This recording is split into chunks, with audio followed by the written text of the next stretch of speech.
It's morning. I said at 12 a.m. in the technically morning.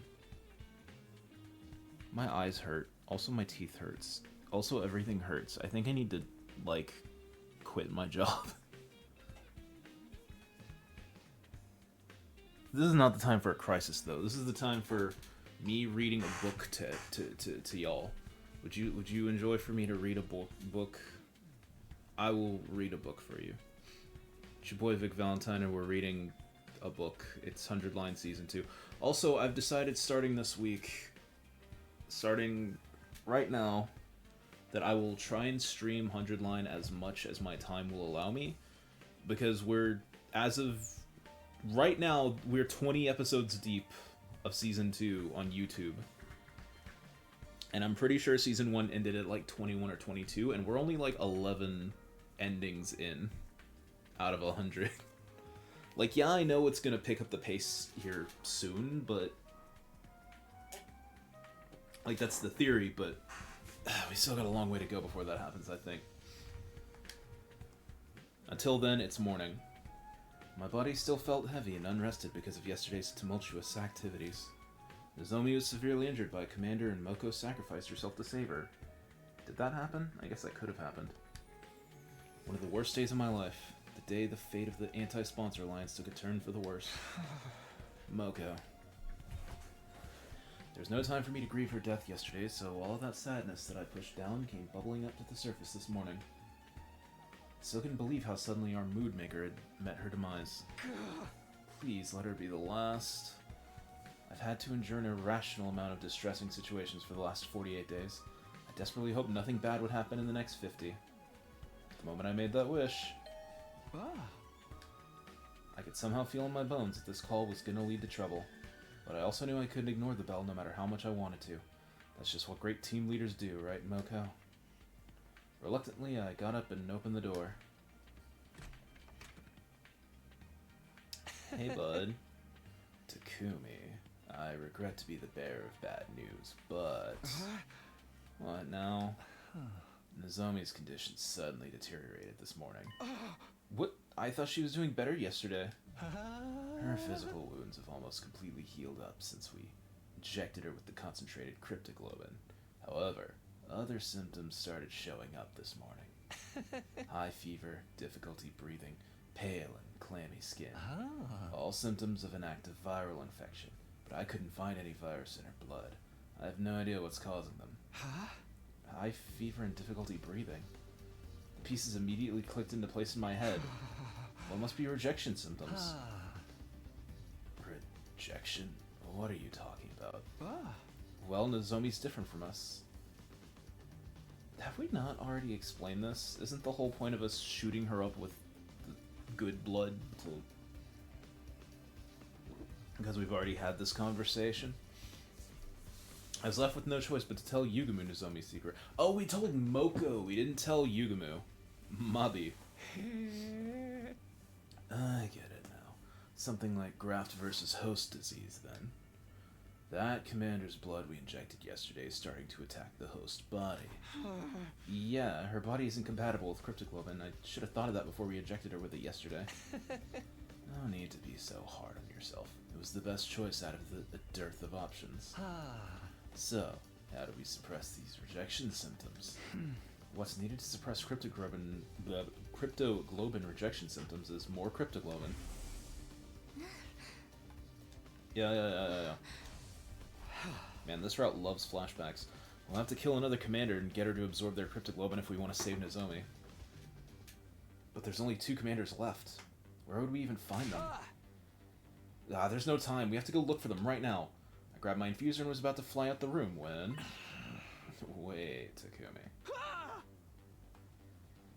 Yugumu pulled me back by the collar of my shirt and almost knocked the wind out of me.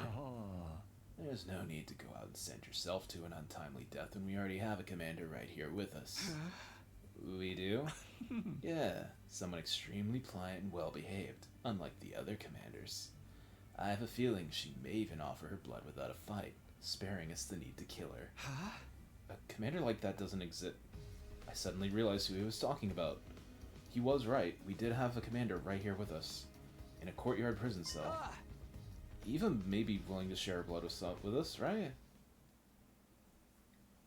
Hey, Eva. Are you, I am absolutely not giving anyone my blood. Despite explaining the situation to Eva and asking her to share some blood with us, I was coldly rejected. Please, we really need your blood to save Nozomi. Have you not been listening to a word I said? The god we worship prohibits the consumption of divine blood. I would no longer be a servant of God if I violated this commandment. I did, in fact, vaguely recall her saying something like that. It's just this once. Surely your god wouldn't get that angry. Don't be stupid. Once is all that's needed. There are no second chances. That is what faith means. It seemed like it would be impossible to convince the devout Eva to break her faith. Unless... Eva, if you agree to give us some of your blood, I'll give you the key to your prison cell. You said you have a daughter, right? Her name's Kamyuhn or something? Think about it. You can free yourself and go see your beloved Kamyuhn again. I can't believe you're trying to exploit my love for my daughter to your own benefit. You disappoint me. I'm in no position to be picky about my methods. I need your blood to save Nozomi. So please, Eva, save my friend. Eva lowered her eyes as an agonizing look spread across her face, like she was trying to process a difficult thought. Very well, you can have some of my blood. Eva? But I can't be the one to hand it over. You'll have to take it from me yourself. I was pinned down and forced to give up some of my blood after putting up a valiant fight. Can that be the official story? Yeah, let's go with that. It's probably the best compromise she could make based on Eva's faith. We'd have to bring Nozomi here for that scenario to work. So what, we're just gonna lock the two in a cage and fucking Hojo it out? What are we doing? I quickly went back to Nozomi's room and brought her to the cage with the help from Yugumu and the others. Can you walk, Nozomi? How did you get her here without... Where's Moko? I must save her. Ugh. Nozomi was delirious from her fever. She was still living through the battle of that day, still trying to save her friend. Thanks for agreeing to help, Eva. Now Nozomi will have a fighting chance thanks to you. Dispense with the formalities and move her inside the cage quickly. When we went into the cage, Eva took off the suit she was usually clad in. She exposed her neck, probably to make it easier for Nozomi to suck her blood. What? Does anyone have a blade to cut my neck with? Oh, okay. At that, Yugumu took out his knife and made a thin cut on Eva's neck with it. Blood started trickling from the wound. Nozomi, here, bite on Eva's neck. You'll feel better after drinking her blood. We pushed Nozomi closer to Eva and positioned her lips near Eva's neck. No weird, horny drawing for this one. And then... Oh, here it comes. Oh. Oh. This is my fault. I caused this to happen. I don't think we need a Magmar for it, though. There's no boobage. Nozomi bit on Eva's neck and started sucking her blood ravenously. She might have instinctively felt she would get better by drinking this blood. What are we doing? Good noises, Nozomi. She's drinking too much. Nozomi was so focused on drinking up the blood, she literally latched herself onto Eva's neck. As soon as she said that... Mom, I'm sorry. She blurted out something completely unexpected. I'm sorry for falling sick so easily. What the fuck are we doing? Don't worry, though. I can still go on. I'll help you and make sure your experiment goes well. So, it's okay. I can handle the injections. Even if I'm not feeling well, let me help, Mom. I'll be useful. So, please, don't die. Nozomi? Absorbing Eva's blood might have overstimulated her, and she was clearly confused. She seemed to have mistaken Eva for her mother and kept crying and pleading for her not to die. She was likely remembering how her mother had killed herself after her cryptoglobin project was shut down. You're being experimented on by your own mother? No! Do not agree to it! You'll just end up hurting yourself! Eva was making desperate attempts to warn the tearful Nozomi, frantically telling her not to go along with the experiments she already went along with. It almost seemed like she was talking directly to Nozomi in the past. What? Could it be that Eva was seeing into her memories? No. What? Mom! Don't go! Don't leave me! What are we doing? She's no mother to you. No daughter should be expected to make sacrifices for her mother. Nozomi and Eva held each other tightly and cried loudly until suddenly they both fell unconscious at the same time. That was the single most interesting part of this entire route so far. In fact, it's the only part of the route that was actually kind of, like, good and interesting.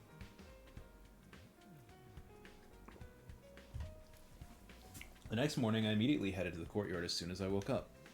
Nozomi was resting in her room, and while I was concerned about her, she was being well tended to by Tsubasa and Kyoshika. Eva, on the other hand, was alone in her cage. As her caretaker, it was my duty to look after her. Hey, Stinky. Morning, Eva. How you feeling? Like absolute crap, that's how. How much blood do you think I lost yesterday? One glance and I could tell that Eva was borderline anemic. Maybe I should bring her some iron supplements later. My dear Nozomi drank me like I was a pack of fruit juice. I'll have to lecture her about her table manners later. Eva's affectionate tone of voice was throwing me a little off kilter. Eva, did you just call her my dear Nozomi? I did. What's wrong with that? I'm not trying to say it's wrong. Don't you give pet names to your relatives? That's how we do things around here, at least. When did Nozomi become your relative? What do you mean? She consumed my blood. We're literally blood relatives now. I mean, you're not. I get where you're coming from, but like... I guess some people would see things that way. I guess. There has to be some sort of cultural gap. Wait, school invaders have culture? You're not 50 days into... What is happening here? Takumi, I relived Nozomi's life yesterday. I saw every scene of Nozomi's past in vivid detail as if I was there. I thought it might have been something like that. Directly consuming Eva's blood briefly connected Nozomi's mind with hers, for some reason. I could not believe what I saw in her memories. She was experimented on by her very own mother. Nozomi did tell me about that herself. Her mother had been researching cryptoglobin and experimented on Nozomi. There was so much fear, pain, and agony. Why wouldn't there be? They were basically injecting divine blood into the body of a still-growing child. It was cruel, downright cruel. What mother in her right mind would do such a thing to her own flesh and blood? Thud. Eva punched the floor of the cage in genuine anger. But Nozomi didn't hate her mother despite what had been done to her. In fact, she blamed herself for not being useful enough. Even though she did nothing wrong at all. Such a meek and obedient girl she was. She loved her mother so much, and what did that ungrateful woman do? Instead of reciprocating Nozomi's love, she went and hanged herself. Her mother hanged herself, huh? The person who discovered her dead body was probably... Foolish woman. So what if your project failed? You had a daughter who loved you so much. What else did you need? Yeah, she was a fool. Children are innocent creatures full of unconditional love for their parents. If you saw her memories, did you see the parts that she doesn't remember or was there for emotionally?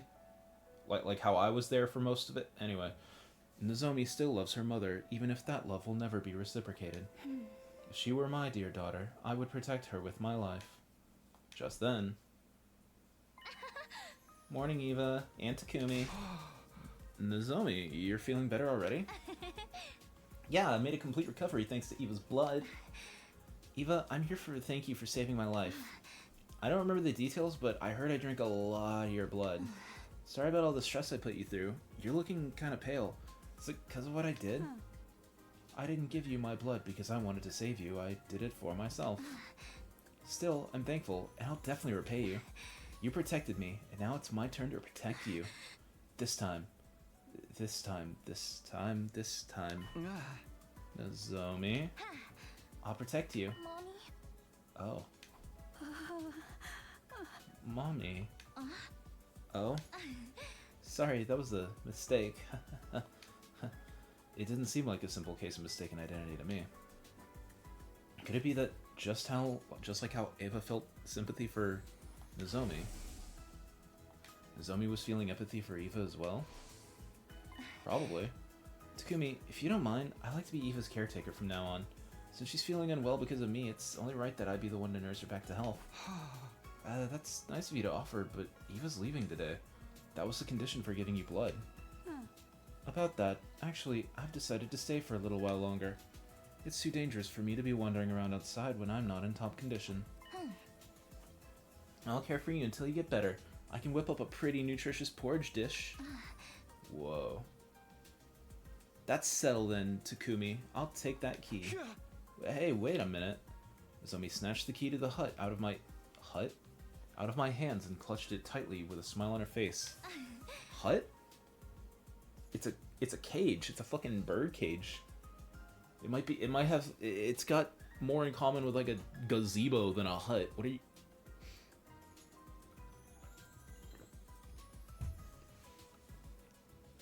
I don't know if this is the writer or the localizer, but somebody's rage baiting me super hard and I can't tell who it is. You can count on me. I know exactly what a recovering patient needs. I'm a veteran at this frail and sickly thing after all. Right. Nozomi's excitement was somehow making me feel all the more uneasy about the situation. I can only hope that what she felt for Eva was purely gratitude and nothing more.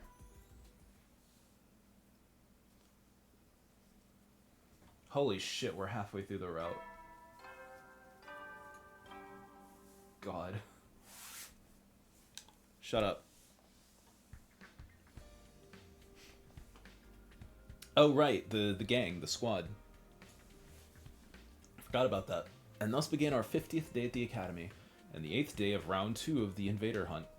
I called for the members of the Alliance to gather in my room for a meeting first thing in the morning, in order to discuss the future of the Anti-Sponsor Alliance. Losing Moko was a painful blow. We'll never stop grieving her. But we can't lose ourselves to despair. Moko didn't sacrifice herself for us to do that. She desperately wanted us to keep living. Lady Moko was a woman of integrity. She always puts our interests ahead of her own. By living on like she wanted us to, we've become living proof that Moko made a mark on this world. Yeah, that's right. We have to keep living. For us to do that, Yugamu, how are the preparations for the assassination coming along? The what now? Man. Smoothly. I have it on good authority. Mine, really, that the sponsor will be dead and buried before round 3 begins. Exactly as I planned. Good. That means our objective remains the same. We need to stay out of last place so that none of us gets executed. To just survive. That's our only objective. Let's work towards that goal as a team. At my encouragement, everybody agreed with loud and firm voices. Moko was no longer with us, but we could still help each other go on. Victory would be ours as long as we survived round 2. Oh god. There was just one thing I was concerned about. Sir Takumi, Lady Nozomi did not show up for the meeting. Yeah, she wasn't in her room. She's most likely bringing breakfast to Eva. Nozomi had been spending a lot of time with Eva since yesterday, even though this was a critical period for us. I'll go get her. The rest of you can return to your rooms and prepare for the hunt. After dismissing the group, I headed to the cage in the courtyard, and there I saw...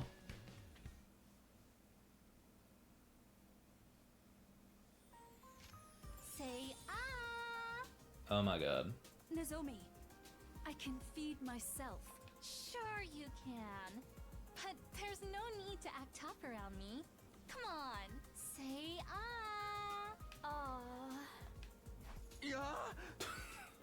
No, not you, Takumi. She's not feeding you. What's going on here, Nozomi? Oh, morning, Takumi. Can't you tell? I'm nursing Eva back to health. I made a special convalescent omelet porridge. It's super effective. Nozomi's home cooking. Oh, I wish I could have some too. Wait, no, wait a minute. Why is she making special food for a captured prisoner? Takumi. You like it, Ava? It could do with less salt, and just less seasoning in general. Your cooking skills need some work, Nozomi. Oh, come on. You're being too harsh on me. I spent a lot of time on this, you know. Flattery benefits no one. Start working on those cooking skills now, or you'll never be able to get married. Who cares about getting married? There you go, being stubborn again. Never mind. Give me my second mouthful now before the food cools. Why was that so loud? Was that like 20 times as loud as the other voice actor gasps for y'all? Or was that just on my end? What the fuck? You see, it's edible after all. What was I looking at? Some wholesome scene from a slice of life soap opera? Eva was treating Nozomi like her child, but that was because she'd given Nozomi some of her blood. As for Nozomi, she seemed to have developed a sort of kinship with Eva all of a sudden. Actually, this wasn't just kinship, more like... Nozomi, we're all gonna go outside and earn some points after this. You should come along. Sorry, Takumi, I'm not going outside today. I don't feel completely well yet. Okay, yeah, you did just recover from your sickness. You should rest today. Yeah, please let the others know as well. Well, we have 7 more days until the end of round 2. One day shouldn't hurt. After that, we went outside without Nozomi to earn more points. Day 51. Any itchy spots I can help you with today, madam? Huh? The top of my head, maybe. Ma'am? Yes, that's the spot. Nozomi, you sure know how to make a woman feel pampered. Your scalp feels really stiff, madam. Shall I give you a head massage? And that was the scene I was presented with when I went to the courtyard this morning to fetch Nozomi. Nozomi, what's going on this time? I'm washing Eva's hair for her. She's sick and needs some help with her hygiene. I feel so refreshed. A prisoner getting a spa day is simply unheard of. This is pure bliss. Nozomi was becoming way too attached to someone who was basically being held captive. Hum hum hum. Unfazed by my astonishment, Nozomi started blow-drying Eva's hair carefully with... What? How are you... Where's... Do you have an extension cord? Where's this fucking thing plugged in at? You're in a cave... Where... She smiled so happily, like an ordinary little girl. What? In the end, Nozomi didn't join us for that day's hunt either. What are we doing?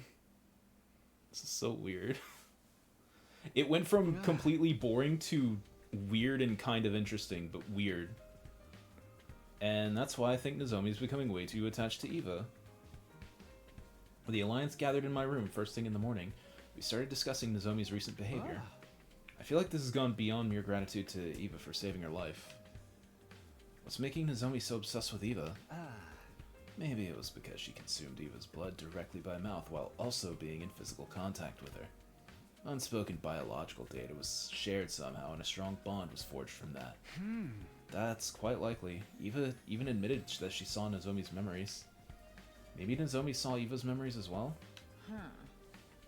Such sophisticated concepts are beyond me, but I do observe that Lady Nozomi seems to be seeking a mother figure in her life. A mother figure? Lady Nozomi has the tendency to be drawn towards women who are intrinsically maternal. Okay. Oh, that's how... Oh.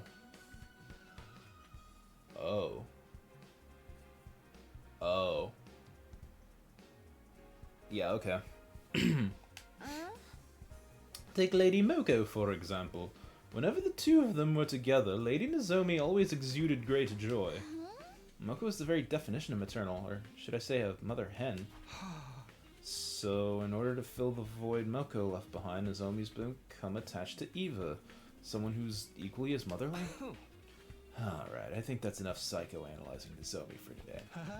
The more important thing is, how do we get her away from Eva and convince her to return to the battlefield? As things stand now, there are two methods we can try. First is to drive Eva out of the academy immediately.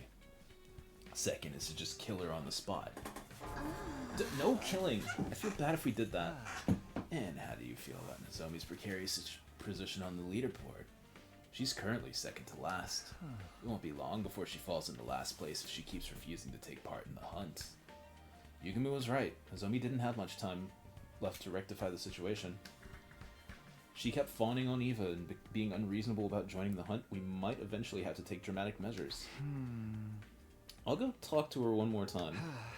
Ask her to think seriously about earning more points so that we... What? Ask her to think seriously about earning more points so that we can survive the second round together. I'll ask her... Oh, okay. And so I headed to the cage in the courtyard to do just that. I thought I would be greeted by the sight of Nozomi playing house with Eva again. However... I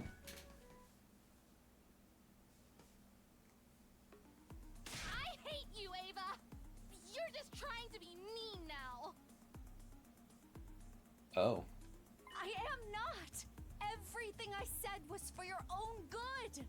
Wow, y'all are getting real deep in the roleplay. Are you sure? Are y'all good to... Okay. Stepping into the courtyard, I immediately heard loud bickering coming from the direction of the cage. Shut up! Shut up! You don't know anything about me. Wait, Nozomi. I'm not done yet. Nozomi ran from the cage and straight out of the courtyard with tears in her eyes. I quickly went over to the cage to ask Eva what had happened. What happened, Eva? I saw Nozomi crying. Yes, because I told her what needed to be said. Huh? And what was that? I told her frankly her mother was a piece of incorrigible trash and she should stop loving someone like that. That's a really sensitive topic for her, Eva. She's been struggling with her feelings for her mother. Of course she'd be upset to hear you say all that. So you don't think her mother's a piece of trash? We're talking about someone who subjugated her own daughter to live experimentation, you know? No, that's not what I meant. The waste of breath who ended herself after her project was shut down without sparing a single thought for the daughter she was tortured. She tortured through those very experiments. Okay, well, when you put it like that, I admit she does appear to fit the... Jesus. I admit she does appear to fit the definition of human trash. Still, it wasn't what you said, but how you said it. Someone had to tell her the ugly truth, or else her pain would never end. Nozomi still loves her mother, so she blames herself for her mother's suicide. Poor girl. I must free her from this suffering. It was true that telling Nozomi the truth would be good for her in the long run, but people usually avoided such conversations. Nobody wanted to be hated by their friends. You're so strong, aren't you afraid she might hate you? Eva, does she hate me now? I don't know. She probably hates me now. I made her cry. I'm always like this. Even with Kamyuhn, I get agitated, say things I shouldn't, and then we'd get into a big fight. Someone like me is just not cut out to be a parent. Takumi, do you happen to have some alcohol lying around? Drown my sorrows with me tonight.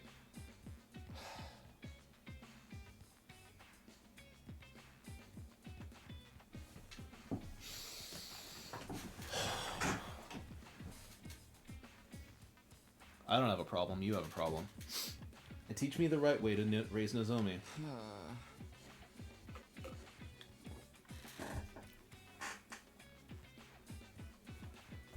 God, why did that do something to me?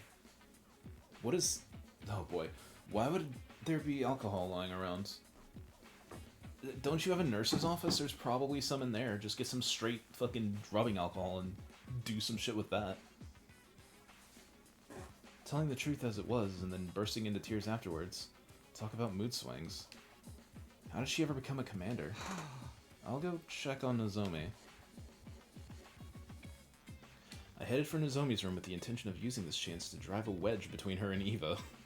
We were in the middle of a war and killing game. This is no time for anyone to be playing happy families with a prisoner. Ding dong. Oh, Takumi, I'm sorry you had to see all that just now. Huh? Yeah, about that. What happened, actually? Do you mind telling me? Ah. I need to keep tabs on everyone because I'm technically team leader, so...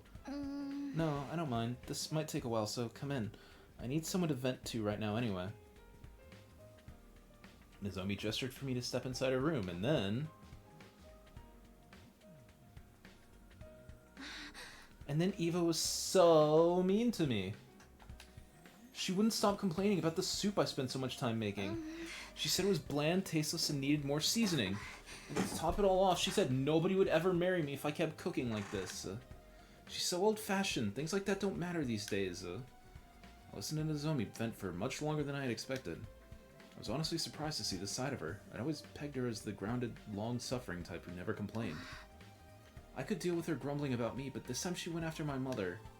She called her a trashy researcher who experimented on her own daughter. Wasn't that mean of her? Doesn't she even know? She doesn't even know the whole story. Doesn't she literally know the whole story? Yeah, that was mean of her. She probably went too far. I decided to use this as an opportunity to drive a wedge between the two of them. I'm not surprised she's so heartless. She's a true blue school invader. She's only acting human-like to lull us into a false sense of security before she... Don't you dare talk about Eva like that! She raised her voice so suddenly I thought my eardrums might burst. What's gotten into you? You started talking bad about her first. I have the right, but I won't stand for hearing anyone else speak ill of her. Complaining about her and then turning around to desperately defend her, it's almost like Nozomi thought she was... You're being weird, Nozomi. Eva's not related to you or anything. I know you're emotionally attached to her because she saved your life, but there have to be boundaries. This is neither the time nor place to be playing family with an invader. You'll die if you don't start focusing on the hunting game now. Nozomi lowered her eyes sadly, but I had no intention of holding back. I will keep urging her to stop this charade until she comes to her senses. The night I received Ava's blood, I had a dream. What kind of dream? A dream where I relived Ava's life. So I was right. Nozomi saw Ava's memories too. Eva never wanted to become a soldier, but she had to live up to the expectations of those around her because she was born with the power of cryptoglobin. Elevated to the status of hero, she fought battle after battle while thinking in her heart, if only I could just hurry up and die. I was surprised to learn that Ava felt that way. However, she stopped trying to seek death after one fateful day, the day she adopted her daughter, Kamyuhn. Yes, Kamyuhn. She's the daughter of Eva's dead older brother, so she's technically her niece. Well, no, she's literally her niece. Eva's life changed completely after she adopted Kamyuhn. Oh my god, that's adorable. Nozomi grabbed a pen and started drawing what looked like a face in a notebook. Was this the Kamyuhn we were talking about? Kamyuhn was a bright young prodigy and refused to listen to Eva at first. She would mock Eva disrespectfully and caused her a lot of headaches. Eva was about to give up. She had no idea how to handle Kamyuhn. Until one night. Oh, okay, you're just doing this now. Eva found Kamyuhn secretly crying by herself. She wailed and cried for her mommy and daddy just like a normal child. No, Kamyuhn had always been a normal child. Once Eva realized that, she held Kamyuhn in a tight embrace and made a promise. She promised to put aside Kamyuhn's status as a child prodigy and treat her the same way a real parent would. She promised to love her till the end, like she was her own flesh and blood. That must be why Eva was so desperate to keep living, even if it meant being taken prisoner. She didn't want to leave Kamyuhn alone in the world. Eva's feelings for her daughter are genuine. That's why I felt comfortable enough speaking my mind to her. I should have been that way with Mom, if I'd just been honest to her about my feelings. She wouldn't have. I know you feel guilty about what happened to your mother, and I won't deny that the affection you feel for Eva is real. But can't you do all that after surviving the second round? You're in second to last place at the moment. One wrong move and you'll be executed. Please, Nozomi, join the game tomorrow and start earning points. Nozomi, why won't you look at me? I've misunderstood the school invaders. I used to think they were nothing but heartless monsters, but they're not. They have family and loved ones too, like I saw in Eva's memories. And that's why... She looked at me with determination and said... That's why I won't fight the invaders anymore. I will be the one to die in the second round. Okay. Oh, okay, I guess... She's the one who will die in the second round. Day 53? So can we just, like, fast forward, or... Oh.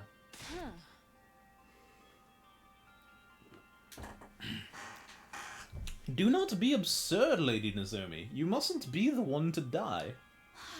You have to reconsider, Nozomi. We'll all be safe as long as we survive to the second round. In the morning, I visited Nozomi's room with Tsubasa and Kyoshika and To. Yeah. I asked them for help to dissuade Nozomi from her decision, but... I'm sorry, everyone. I'm not changing my mind. Nozomi stood firm in her decision, and eventually... her name on the leaderboard fell into the last place.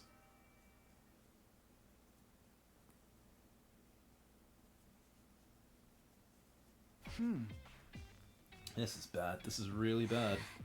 Why does it seem like everything that can go wrong is going wrong? Is there no way for us to convince Lady Nozomi to change her mind? Nozomi was hiding in Eva's cage today with no intention of joining the hunt. She was already in last place and would be executed by the sponsor at this rate. The second round lasts until day 57, right? That's just 4 more days, including today. We should just force her to come with us, whether she wants to or not. Yeah, of course. If we can drag her to the hunting ground. Yeah, even if she doesn't participate in any battles, she'll still gain some points through the point-sharing system. There was a way to gain points without laying a finger on any invaders. Anyone present during a battle receives a percentage of the points earned. Alright, we'll head back to school, grab Nozomi, stuff her in a bag, and drag her out. What? Huh? I volunteer to be the one to bind up Lady Nozomi. I'll make her look absolutely perfect in a diamond body harness. Ugh, TMI about your bondage fetishes. Just, let's hurry up. We rushed back to school with every intent to kidnap Nozomi and drag her onto the battlefield with us. It would be heavy-handed, but I wasn't beyond stooping to morally ambiguous actions to save a friend. Boy, don't we know that. That was how desperate I was feeling at the moment. But we were so focused on saving Nozomi that we failed to realize something very important. Desperation was the name of the game for everyone right now, and that included Takamaru's team. The moment we entered the courtyard after returning to school, we were greeted by an unbelievable sight. What? Nozomi was covered in blood. She stood in front of Eva's cage with her weapon in hand, confronting Ima and Kako. Miss Kirafuji! Oh. Are you ever going to move out of the way? Brothers, y'all aren't in last place right now. Y'all are good. We have business with Ava, not you. My dear sister needs to take her life to secure her position. Imagine how many points we can gain by dragging a commander outside and killing her. Won't you spare a thought for my dear sister's life? Please, Nozomi. Give me the key to the cage. I don't want to die. No. I'm not letting you have her. Just run away, Nozomi. You'll die if you lose any more blood. I'll be fine. Get away and heal yourself. I can't. I'm not running away. This time. This time. This time. This time, I'm going to protect Mom. Ah! What do you lily-livered cowards think you're doing to Lady Nozomi? Good yeehaw word, bro. Nozomi, are you okay? I'll take that as a yes. Guys, please protect Eva with me. With you, huh? She collapsed on the spot as soon as she'd finished her sentence. We ran over to her, then turned around to face Takamaru's team. What? Hey, care to explain what's going on? What happened to your policy against hitting women, huh? Oh, that was Takumi that said that. No, whatever. What's wrong? Say something. I ain't got no choice. Ima and Kako are under my protection now. I gotta step up. Kako's in deep shit and desperate times call for desperate measures. You getting me? I'd stop at nothing to save these asses. The asses of these belonging to me. Even if I have to kill Nozomi, I'll fucking do it. It was as if something broke in my head at that moment. Or it may have been the sound of me severing my bonds with Takamaru's team. I thought you were better than this, but now I know you're just trash. Somewhere deep down I still held out hope that I could perhaps reconcile with Takamaru and the others some way. But now that possibility had been completely crushed. This place is too small. Let's settle this in the courtyard. Winner gets to decide what to do with Eva. What do you say? Hell yeah. Bring it on, Takumi. You know I hate beating around the bloody bush. Always knew it'd come down to a raw fist fight between you and me one day. And that day's today. Eva, take care of Nozomi till we're done. Let her drink some of your cryptoglobin if you're up for it. I will. Bring her to me quickly. He left Nozomi with Eva and moved to the schoolyard, where the battle between friends began. A word? Whoa! Oh shit. Don't hold back just because they're friends. They're out for our blood. Oh shit. Not if we spill theirs first. We can just use the revival-matic if anyone dies, but the idea of killing a friend is still uncomfortable. I mean, fuck him at this point. Anyone lifting a finger Wait, no, against not Amina fuck him at this point, belongs because to then the lowest rung who of we use existence is in the warrior code. buffer The holy if- Jumanji's blade if shall smite plan all such B doesn't work. lowlifes. Prepare for divine punishment.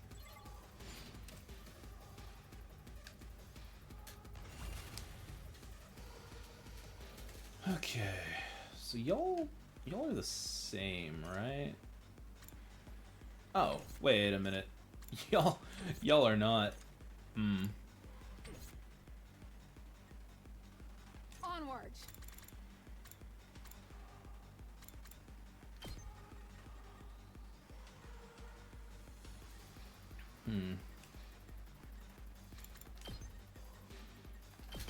Hey, Kako. Let us begin. So like, You've left yourself open to keep it together. Leave it to me. whoops. Banzai. Banzai. I can't Okay, well that was the problem. I'm good to go. How's that feel? Get poisoned, idiot. Try this. Holy shit. Oh man. That was the correct play. Ready when you are. That's not gonna do anything here. Let's get to the killing. This'll stop them in their tracks. Wazonga? Time for me to move. Wazonga? I just don't have the I strength. can't wait. Let's see how they like this. Ah, shit! I meant to. Don't have the strength. Damn it. Time for me to move. This hurts. Screw with me. What a nuisance!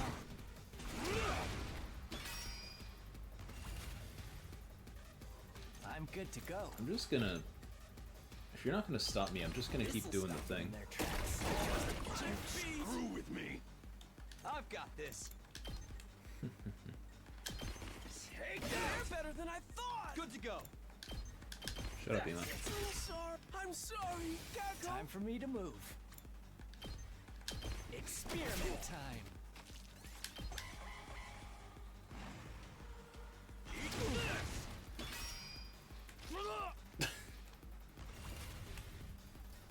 Oh, did the bleed take away his shield? I didn't know that. Wait, did he even get a shield? No, he's been getting shields. So Let's get to the killing. How very interesting. This hurts. I can't wait. Get dunked on, losers. I'll remember this.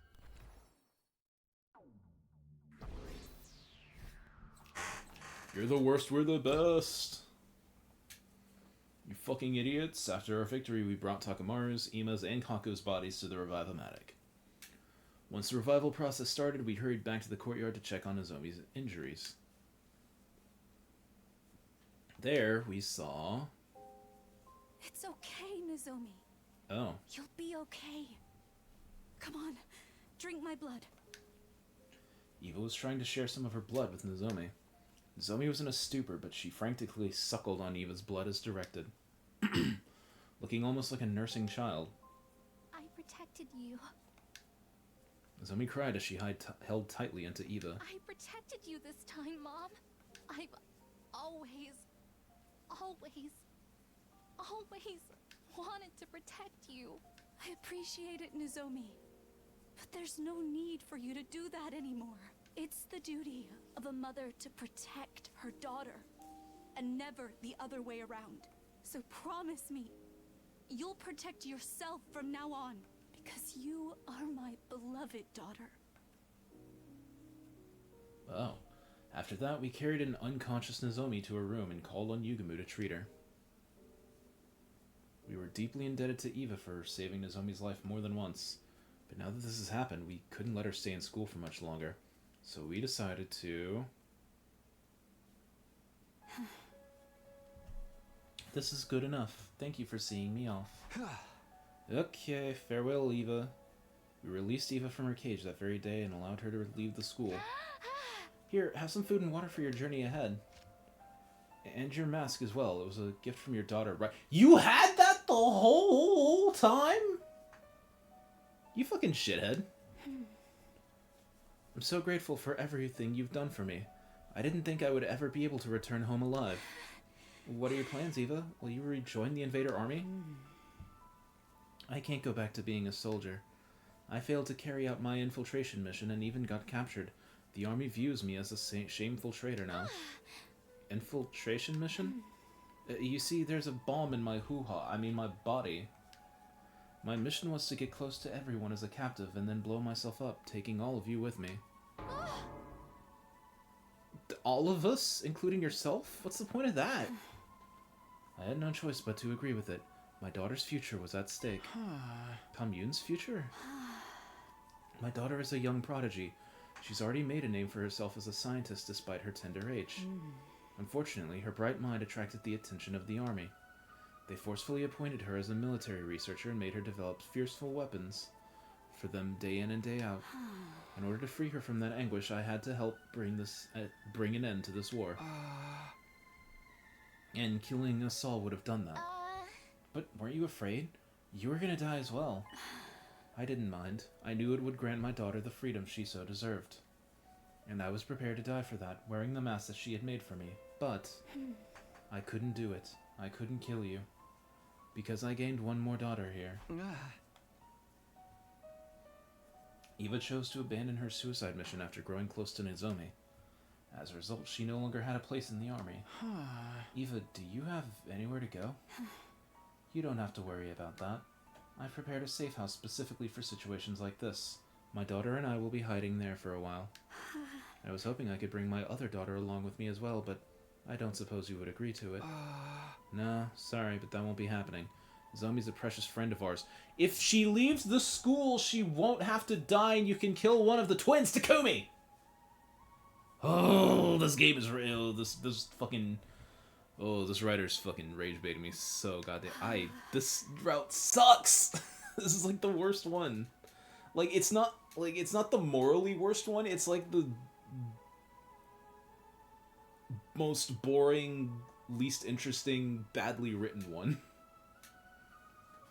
Hate it. That is a shame. Eva looked down with a tearful expression. Parting with Nozomi was clearly painful for her. Nozomi will be sad to see you suddenly gone when she wakes up. Yeah, but it's not like this is goodbye forever. We'll meet again someday, as long as we're all still living. Indeed, I'm sure we will meet again. If the war comes to an end someday, I'll certainly be inviting Nozomi to my house. Tell Nozomi that I'll come back for her. Bye, Eva. With those parting words, Eva left Last Defense Academy, turning around several times to stare wistfully at the school as she did. Amazing. Day 55. Oh, fuck, are we actually doing it? Ah, fucking cowards. Oh, Eva left? It's been 2 days. Oh, Nozomi woke up 2 days after. Okay. Nozomi woke up 2 days later thanks to everyone's around-the-clock care. She didn't seem too upset when told that Eva had left the school. That's great. Now she'll be able to reunite with Kamyuhn. Family should always stick together. I'm really happy for her. I'm sorry I released her while you were asleep, Nozomi. Don't be. It was about time I gave her back to Kamyuhn. As long as she's happy, I have no regrets. Now I can die in peace. She said she'll come back for you. What? She's determined to reunite with you again one day. Oh, and to adopt you as her daughter, too. Eva wants to adopt me? She would be so heartbroken, thinking she could reunite with her daughter one day, only to learn that you'd already been killed. Nozomi, are you really gonna die and leave her behind? Surely you, of all people, would understand what it feels like to be left behind by a beloved relative? Are you really gonna inflict that same pain onto Eva? Please, Nozomi, can't you put your feelings aside for now and join the hunt for the 2 remaining days? I'd be sad if you died too, you know. Nozomi was silent. She seemed to be thinking hard about something. She must have been weighing her options in her heart. Would her resistance to killing invaders outweigh her desire to see Eva again? After what seemed like forever, Nozomi finally came to a decision. Alright, I'll do it. I'll rejoin the hunt so that I can see Eva again. Upon hearing her declaration, we immediately sprang into action. The Alliance members gathered in my room for an emergency meeting. The topic of discussion, how to get Nozomi out of last place. The main issue is the point difference between Nozomi and Kako in 8th place. Nozomi stopped hunting for a whole week, so the gap is bound to be significant. And we need to close that gap by tomorrow. But Kako would be frantically trying to gain more points as well. It was unlikely we could close the existing gap using the usual hunting methods. Is there a way for us to earn a large amount of points quickly? Or were our hands tied? If only there were a nest of metal slimes congealing somewhere nearby. Those blobs are perfect for XP farming. That's not the sort of game we're discussing right now, Kyoshika. Wait a minute! That's it! What? Of course, if the enemy won't come to us, we'll just have to go to them. We can attack one of their bases. There should be a commander there, and they'll be worth a lot of points. Sounds like you have a particular base in mind. Yeah, we infiltrated and destroyed it in my future. That's why I'm sure we'll find a commander there. If we kill them, the points will come rolling in. Where? Where is the base located? East of the school, if memory serves. I roughly remember how to get there. It's quite a distance away, but it shouldn't take long if we take the school bus. It's too dangerous to just walk into an enemy base. I'm not worth the risk. You absolutely are. Every warrior aspires to lay down their life for a friend in need. In fact, why are we not leaving now? I'll drive. Help me get ready, guys. All of us immediately headed to the parking lot and prepared the bus for departure together.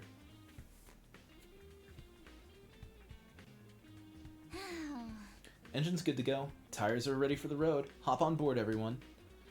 As we were climbing onto the bus... Where the hell do you think you're going, Takumi? Fuck off, little bro. Takamaru, what are you doing here? Hey! Saw y'all running around like chickens with your heads cut off. Knew you had to be up to something, so I watched you, and here I am. Hey! So where the hell are y'all heading? There's a commander, I bet. Take us with you. I ain't letting you guys hog all the points for yourself. Fuck off, Takamaru, unless you want me to kill you again. Max capacity for this bus is 5, so I'm afraid we won't take more passengers. Be gone, foul fools. Your wretched feet would pollute the floor of this bus. We stood protectively in front of the bus as we faced Takamaru. I'd watch my tone if I were you. What makes you think we'll just let this bus leave if we aren't allowed on it? Maybe I'll shoot out the tires with my rifle. Ima and Kako popped out from behind the bus. I hadn't noticed them at all. Yeah, no shit. Sorry, Takumi. You ain't the only ones fighting against time here. Let us on the bus or the bus never leaves the school. Pick your poison. They've got us backed into a corner holding the bus hostage like that. Guess we got no choice but to take them with us. But that defeats the whole purpose. If everybody hunts in the same place, we'll all get more or less the same points. Nothing to do about it, but leave it to fate now.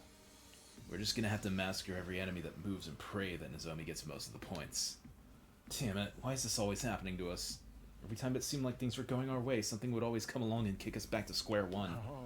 Takamaru, just so you know, our destination's an enemy base where we expect them to throw us a rather fiery, unwelcome party.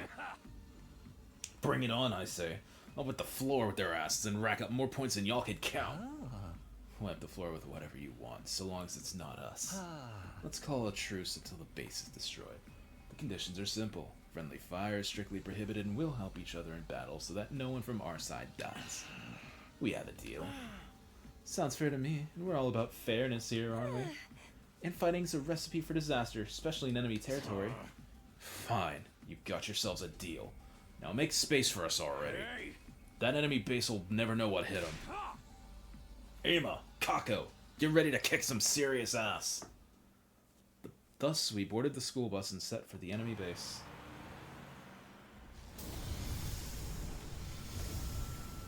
Okay. Well, surely we're not...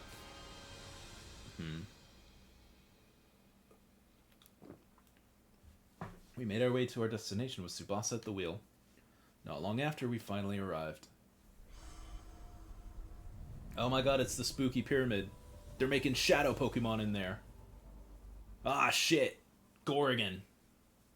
Oh my, it's bigger than I expected. All the better to fuck it up. Come on, Ema, Kako, let's beat the shit out of every last one of them. Wait, it's too dangerous to just charge in like that. First, let's whittle down their forces as much as we can without being noticed. Then, when they get spooked, we can strike them all at once. That sounds like a pain in the ass. Listen, this is a stealth mission. Don't make any loud noises. If you really need to talk, lower your voice. Eva? What? Nozomi, lower your voice. Tsubasa quickly put a hand on an agitated Nozomi to quiet her. My, it's not every day I get to hear Nozomi scream. I just sensed Eva's presence. She's probably somewhere in the base. Eva can't be in this base. She should have gone back to her daughter. But this aura, it definitely belongs to Eva. I just know. What's she doing here? Don't tell me. They captured her. Stay calm, Lady Nozomi. Take slow, deep breaths. Again. In through the nose, out through the mouth. That's the Lamaze technique for labor pains. Was Nozomi right? Was Eva really at this base? No. Oh wait, it didn't matter. Whether she was here or not wouldn't change what we had to do. Nozomi, forget about Eva for now and just focus on hunting down enemies to gain points. But... Press the pause button on your stubborn streak while we're here, Nozomi. You do understand the rest of us are risking our lives for you, right? Don't trample on our sincere desire to keep you alive. Nozomi lowered her head, visibly deflated at Yugamu's chiding. I felt for her, but she needed to hear those words. Right, let's do this. Let the contest begin. May the best hunter win. Please tell me this is an actual competition and you're not just gonna give me control of the shitheads for fun.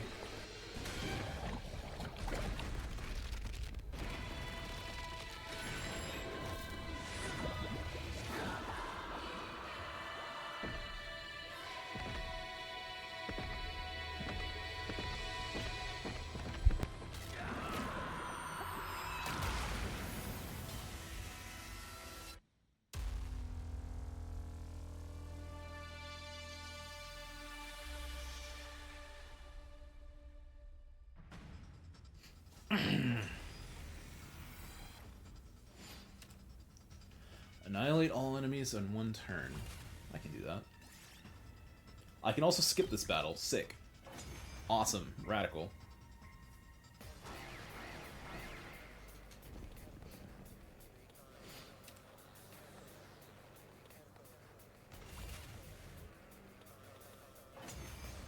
Wave 2. What is this, a newbie map? These small fries ain't moving the needle on our scores at all. Oh, Commander! Where are you? Won't you grace us with your presence? Yoo-hoo, Commander! Don't be such an umbilical cord. What? Your mother was a Tanuki and your father wears tacky eyeshadow. What? Sheesh, you don't have better insults than that? Fucking what? Be careful what you wish for, ladies. I sense a powerful presence drawing closer. Damned commander has finally decided to show their face, huh? I am the paragon of repulsion, Zelly. agonizingly painful when I kill you. Go ahead, scramble for your ugly lives. You won't escape from me. Wow, I can't believe they send in the Nope monster. Great. This guy. You know the Nope monster? The bastard is flying around in the God, what goddamn a good air. movie. I'm gonna knock you off your smug perch. I still need to watch asshole. Get Out. How obnoxious. Nope was my You won't be first able to hit him if he's Peel up movie. there. Was it Peel? I think it was Peel. You I need to fought him watch before, Get Out at some right, point. Takumi? And the other How one. did you beat him last time? Last time, it was thanks to Kurata. Kurata? Yeah. Oh We god. attacked surface-to-air artillery Kurata made. But we can't use that approach this time. But that means, oh no, Kako's gonna have to snipe it out of the sky and she's gonna get the points Then anyway. I'll do it. I'll do it in her place. Nozomi, are you sure you know how? I'll just be copying Point and what shoot. I saw her do. Wait, I'll what? try. I'll figure it out. Wait, what? Okay, take it away. Everyone else, cover her.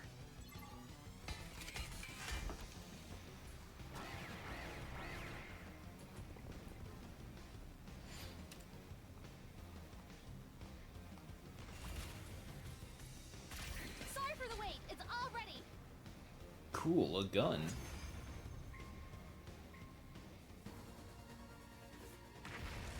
Blowy.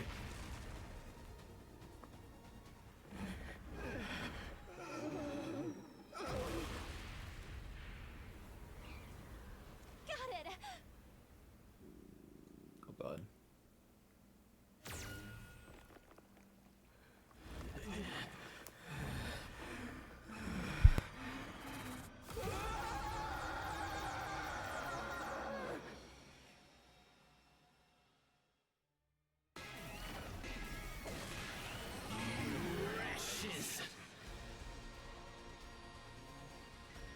This one's got killer stamina.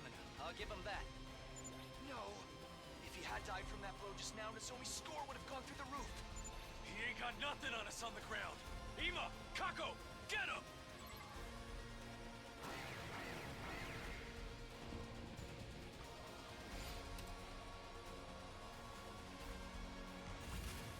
I wonder if there's secret conditions in some of these maps that I'm skipping, like... I feel like there should have been, right? Like, oh, if you win the map with this character, then it goes into the story where they get the points, or whatever.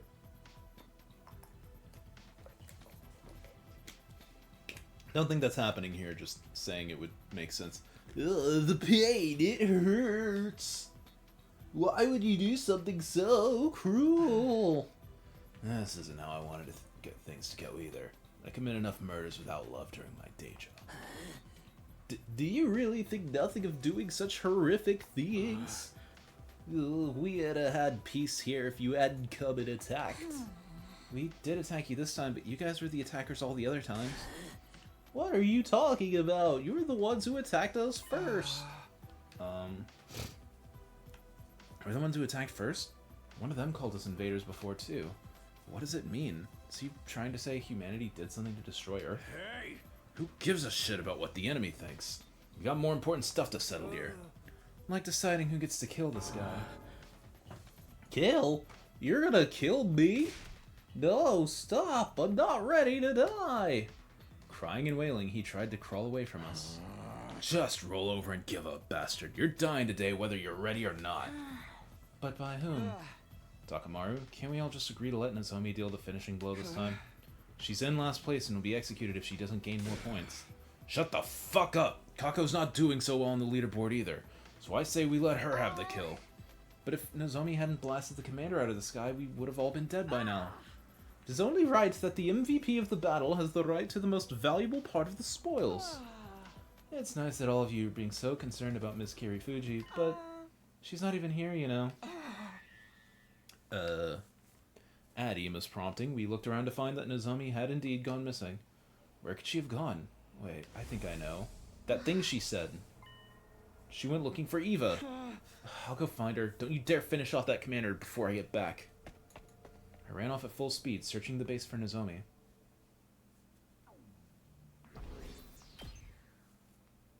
We did it. Where are you, Nozomi? I ran around the base as fast as my legs could take me, trying to find her. I checked each and every area until finally I found... Eva, talk to me, Eva. I saw Nozomi trying to rouse a groggy-looking Eva in her arms. Eva was really here. Where am I? Thank goodness you're awake. Why am I here? I left your school and got captured on my way to the safe house. And then I wake up and now Nozomi's here. Nozomi? That jolted Eva completely awake. She stared at her in astonishment. And Takumi as well. What are you two doing here? I should be asking you that. Why are you at the enemy outpost? Unfortunately, I was discovered and caught by soldiers. Since I was a traitor who could not even sacrifice her life for the cause, I was brought here and interrogated mercilessly. That's insane. How could they do that to you? We are in the middle of a war and everyone's trying to get a leg up any way they can, but never mind me. What are you doing here? To find you, of course. Just being able to see you again has made my life worth living. Nozomi had clearly given up on her will to live. The non-stop killing had taken a toll on her. You came here to find me. By the way, Nozomi, there's an infirmary somewhere deep in this base. Could you be a dear and fetch me some bandages and painkillers from there? My whole body aches. Of course, I'll be right back. Nozomi dashed out in a panic. When she was out of sight, Eva turned to me and looked me dead in the eye. Now tell me why you're really here. Okay. I told Eva the gist of how we ended up here, how Nozomi was in last place in Invader Hunt, and how we came here to pull her rank up, how we defeated the Squad 4 commander Quinzel, and how Nozomi threw away the chance to deal the finishing blow. Takamaru team has probably killed Quinzel by now.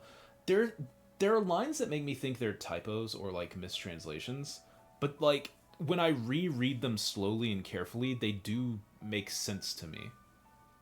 Like maybe not in like a perfect grammatically correct English point of view, but from like a dialogue script point of view. You know what I mean? I don't know. I don't know if this was like low on the localizer's priority because the route's kind of dog shit, or what happened, but I don't know. There are a lot of lines in this route in particular that just hit me wrong. I have no reason to wait after all. This means Nozomi's position in last place is set in stone. Then Nozomi will. Yeah, she'll be executed at midnight tomorrow. No, is there no way to stop the execution? Not at all. Sponsor's way too strong. Not just that, we don't know how many bodies they have at their disposal. Yugumu seemed to have an idea how to defeat the sponsor permanently, but we still need time to get that plan ready. I'm not going to just let Nozomi die. How can she continue to think of others, even in the face of her own death? Sacrificing herself so that no one else has to get hurt. That's what love means to her. Her mother had demanded nothing but sacrifices from her. But despite all the sacrifices she made, Nozomi never received true love back from her mother. That poor girl. That poor, poor baby. Now she has to die because of her kind heart. Where's the fairness in that? Eva punched the ground again and again, to vent her anger and frustration. It wasn't acceptable by any means. Neither the unjust death Nozomi was about to face, nor the adults who raised Nozomi to embrace that way of life. With tears in her eyes and breathing heavily, Eva tilted her head to look at the sky, almost as if she was praying to the heavens. While still in that position, her expression suddenly grew solemn, and then she thrust her fingers into her own two eyes. What are you doing, Eva? Stop it, you'll blind yourself. My cries fell on deaf ears. Eva's fingers dug deeper into her eye sockets, until finally she pulled her fingers out along with something that looked like two small chips. Did I scare you? The best place to hide something is just beneath your eyeballs. No one would think to look there when doing a body search. What are these chips? I entrust them to you. Decipher the red one once you return to school. Give the blue one to the one whom it is due. Fucking what? Who would that be? Next up, this time Eva plunged her fingers into her mouth, reached deep into her throat, and pulled out. What's this now, a bead? This is a remote detonator. Press it to blow up the bomb. Inside my body. What?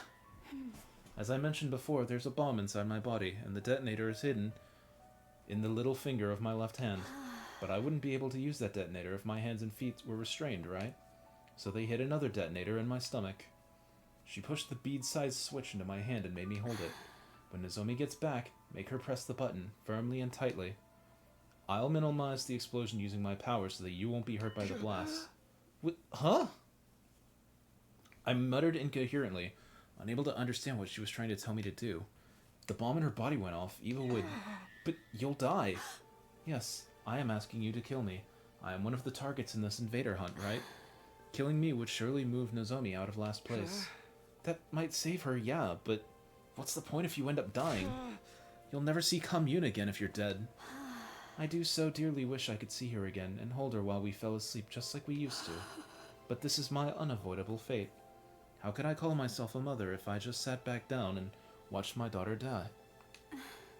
What up, Vi? How you doing? It goes against my very being. I refuse to lose this warm and comfortable glow in my heart. Eva was smiling brightly as she said those words. I am Eva, the paragon of nature and champion of the masses. But this title has been too heavy for me to carry, for I have never been the military sort. I am Ava, mother of 2 girls. Now that's a title that sits right with me. To earn my title as mother, there is something I must do. I must teach Nozomi the meaning of true love and the strength of a real parent who never sacrifices her children to benefit herself. Eva. Just then. Sorry I took so long. Nozomi came back with an armful of bandages and medicine bottles. Sorry, which one of these are painkillers? I couldn't read the label, so I brought everything. Eva glanced at me and gave me a small nod, trying to signal to me with her eyes to do it now. Nozomi would gain a ton of points if she killed Eva, but was this really the best choice? Would Nozomi ever be able to handle killing with her own hands someone she considered a mother figure? Was it even morally right for us to kill Eva, who had become our ally at this point? I decided that I would... Ooh. Let's give it a bit of a... Oh man, I gotta replay this route again to get the other ending. Oh man. I think when I'm done with this route and I hit the end, I'm just gonna knock out all the other possible endings on this route. Just to not... This route is so... like... nothing. Like, it's a mess, is what it is. Die, Eva. Perish for us. Hey, Nozomi. What? I grabbed Nozomi's hand and pushed the detonator into her palm. I love you, Nozomi. Try to get along with Kamyuhn. Then I folded Nozomi's fingers closed, crushing the detonator in her hand, and then... Wait, weren't we supposed to get on the bus and drive away before this happened? Everything was enveloped in a dazzling light. I heard a sound like a water balloon popping. Wasn't the whole point that we were supposed to get on the bus? She wouldn't know what she did, and then she would explode safely? This route is a fucking mess. After the light came utter darkness. Blinded by the powerful light, I was unable to see. Time passed, and gradually my vision returned.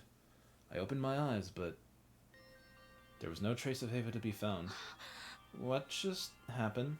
Is there some issue with the lighting? Is everyone okay? Wait, where's Eva? Nozomi didn't seem to understand what had happened yet. Her eyes darted around the room in search of Eva. What room? You're outside! She's hurt. She shouldn't be moving around.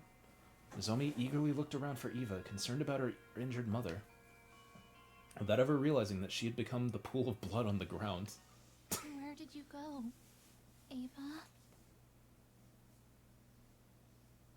Day 57. We drove the bus all through the night until we'd returned to the school. Nobody spoke a word while we drove.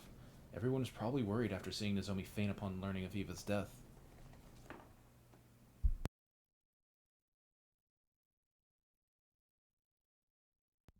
We gently laid the unconscious Nozomi down in her bed.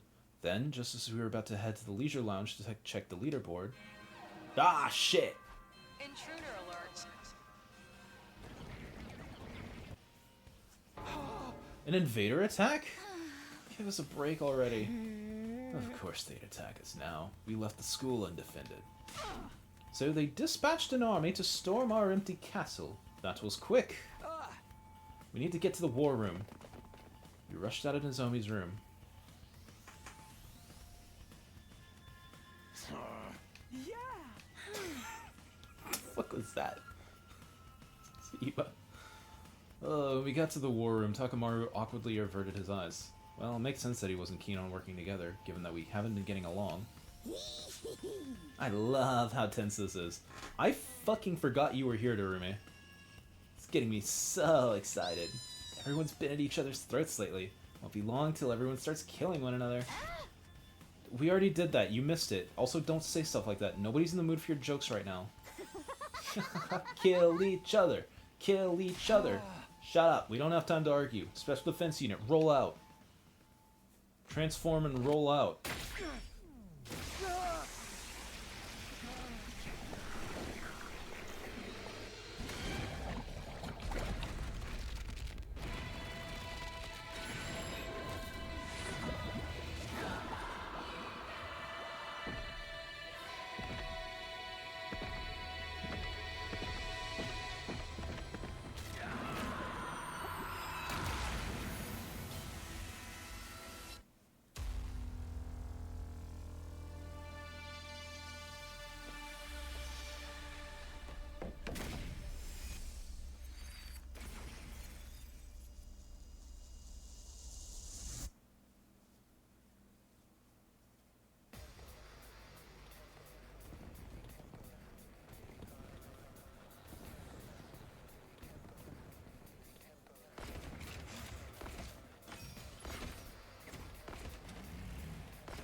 Is this one for real?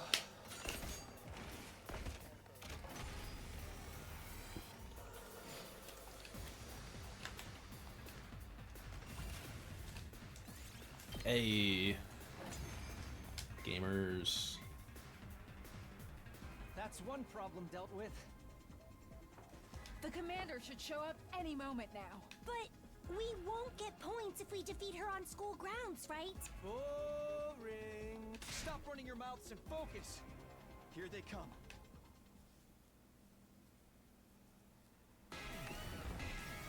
Oh god.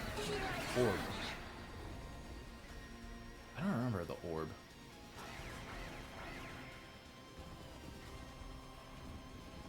Which is crazy because this is like the 12th time we fought all of these. You'd think I would remember them all pretty well by now, but no.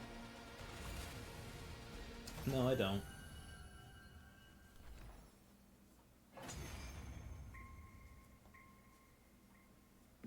I am Zenta, the paragon of harmony. Even if my flesh is destroyed here, my soul shall live on eternally, and it will destroy you all. With those final words, something strange happened to Zenta's body. What? Whoa! It splintered all over and burst into tiny pieces, disappearing in a plume of smoke. Can't say I expected she would self-destruct. I felt dizzy as I recalled what Eva did to herself last night. Seems like the commanders would rather die than be held prisoner. Man, now we can't get her cryptoglobin. What a waste! But who cares?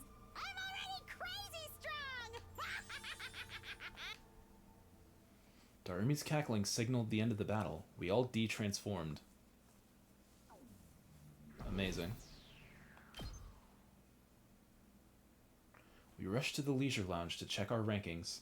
Should be okay. Nozomi should no longer be at the bottom now. She gained a ton of points for Eva's death yesterday. She can't be in last place. Feeling a mix of hope and unease rolling in my chest, I looked up at the leaderboard. I was in for a surprise. What? No! No! Nozomi, I mean, dude, how many times have I killed her off this fucking game? How many more times am I gonna kill all of these people? It doesn't matter. Nozomi had risen from the bottom of the ranks, but in her place... Why is Kyoshika in last place? That do be weird. I had a feeling this might happen. What? How did you know that? What happened? Why did the rankings change so much? Last night, Ima, Kako, and Takamaru finished off the Squad 4 commander. We let our guard down and they took our kills. So they got a ton of points. Takamaru's team had the points from the Squad 4 commander, and Nozomi and I had the points from Eva. This lowered Tsubasa, Yugumu, and Kyoshika's rankings, putting Kyoshika dead last. The second round ends today. If Kyoshika doesn't get out of last place by midnight, she's gonna be executed. Where is she? We need to tell her. Kyoshika's tending to Nozomi. She didn't seem remotely concerned about her ranking. She's more worried about Nozomi? Why are the girls from Second to Last Defense Academy so kind? Why do they have to be so selfless? She's gonna die. Again. Again. Again. Again. We quickly called Kyoshika to my room for an emergency meeting. We needed to discuss how to gain points before the day was over to get Kyoshika out of last place. Do we have any ideas where we could find another enemy base? No, outpost we went to yesterday is the only one I know. Are there any places where it seems likely we would find a commander? A place that seems like it would be their habitat or something? I have no idea. The commanders should all be gone as of this morning. There aren't any left as far as I know. Without any commanders, how in the world can we score a lot of points? What do we do? What do we do? There's gotta be a way to save Kyoshika. It's okay, Sir Takumi. Kyoshika squeezed my hands. You saved Lady Nozomi in a show of heroism. I'm fine so long as she survives. Fine? No way. This whole thing is pointless if you die. Moko told me that I had to take care of you guys.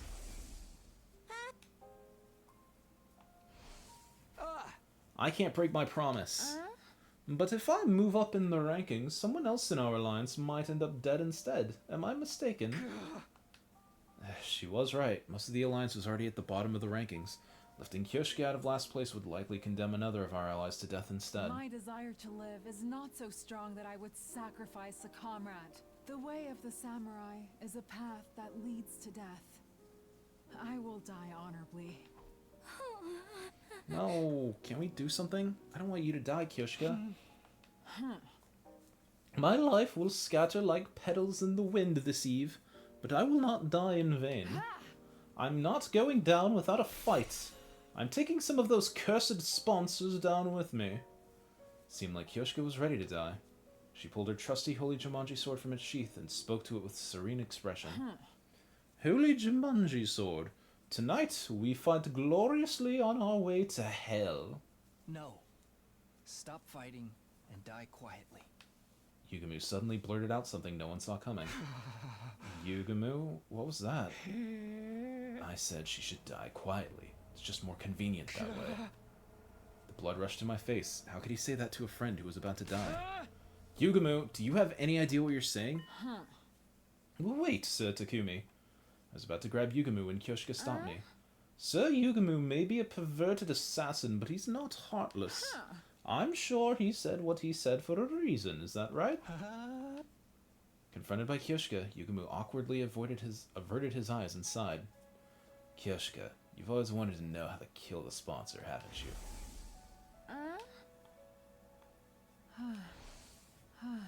Right, because I myself can't even imagine how it's possible. I'd appreciate it if you could tell me before my journey down the river Styx. I'll be able to die in peace if I know they can be killed. About that, well, Yugumu's voice trembled. We need to use the life of the person in last place. Oh.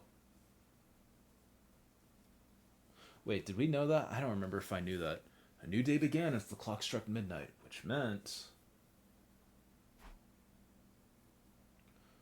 Members of the Special Defense Unit, gather in the schoolyard immediately. The closing ceremony for the second round is upon us. We were called to the schoolyard by the announcement. Ah, the bees! These goddamn bees! There we were all forced to watch Kyoshika's execution. Kyoshika, I'm sorry. I ain't saying sorry. I ain't gonna say sorry. I said I'd kill anybody if it keeps my people alive. I'm sorry, Kyoshika. We'll make a grave for you. It's the least we can do. Just like nectar. Kyoshika Magadori's Cryptoglobin was rather delicious. Went down smooth. It gave Kararu Suzuki's a run for its money. Thanks to her contribution, I've gotten stronger still.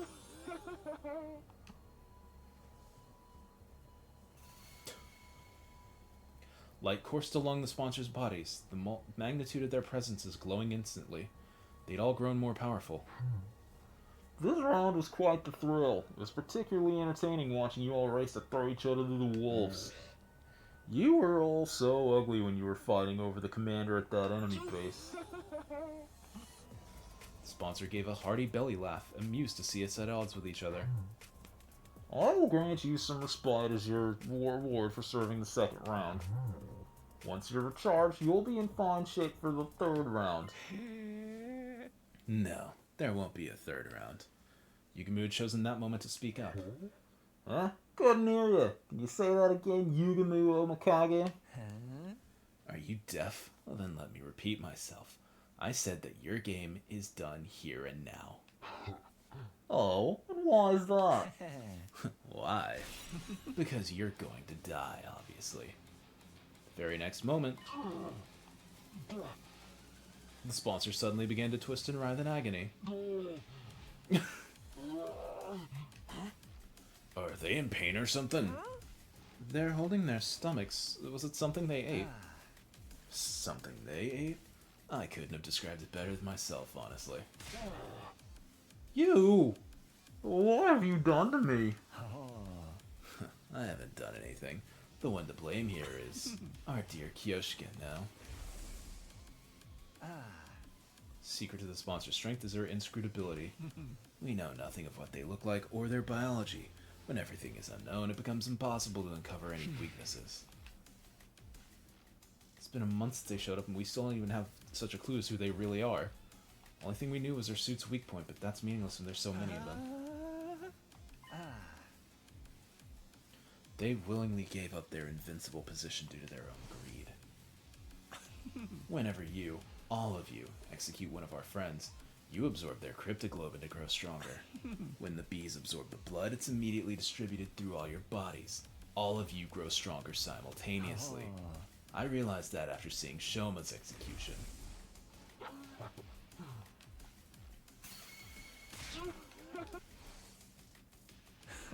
That very instant, you gave up your greatest advantage. Chaos is mighty because it is incomprehensible. But the moment you revealed your true nature, you threw all that away. You grow stronger by absorbing cryptoglobin. Once that was clear, then... It's like that legend of Yamata no Orochi. Yamata no Orochi? In short, we poison their food. Doesn't matter how many bodies they have if all of them eat the same thing. They can all be poisoned at once. The cryptoglobin they absorb courses through their bodies, so I simply need to develop a poison that acts on cryptoglobin. Sure, that might work, but in order to poison them, I have to load up Kyoshika's blood with the deadly poison in advance. No? That's why I warned everyone to stay out of last place. It's not my style to use a friend as poison bait, but... No way, I can't accept this. Kyoshika's gonna suffer if she's injected with poison. Yugamu, how could you? Sir Yugamu, you're incredible! What? To think that I could eliminate all of these blackguards at once. I'll be the mightiest hero that ever roamed the lands. Do it, Sir Yugamu. Load me up with whatever poisons you've got. Are you sure? It might really hurt. What a horrible way to die. Upon hearing this, Kyoshika grinned. If it will save my friends, then it's all I could ever ask for.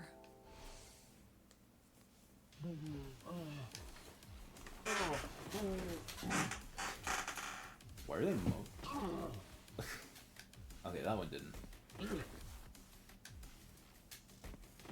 The poison seemed to be working. Sponsors fell to the ground one after the other. They dropped like flies, until just one was left. Looks like you're the last. Will this invader hunt be over the moment you're dead? My bees, what are you doing? He's attacked me. This is a flagrant violation of the rules. Punish him. Sponsor called out to the bees hovering above us, however. Why aren't they coming? Because I haven't violated any rules. What? It's true that I had Kiyoshika consume poison, but you were the one that made the choice to absorb her blood. You can't punish me for your willful negligence. Your bees appear to be sticklers about your rules. The only uncertain element of our plan was how the bees would react, but looks like we had nothing to worry about. Sponsor, you were defeated by Kiyoshika's sincere wish to keep us all safe. Your killing game ends today.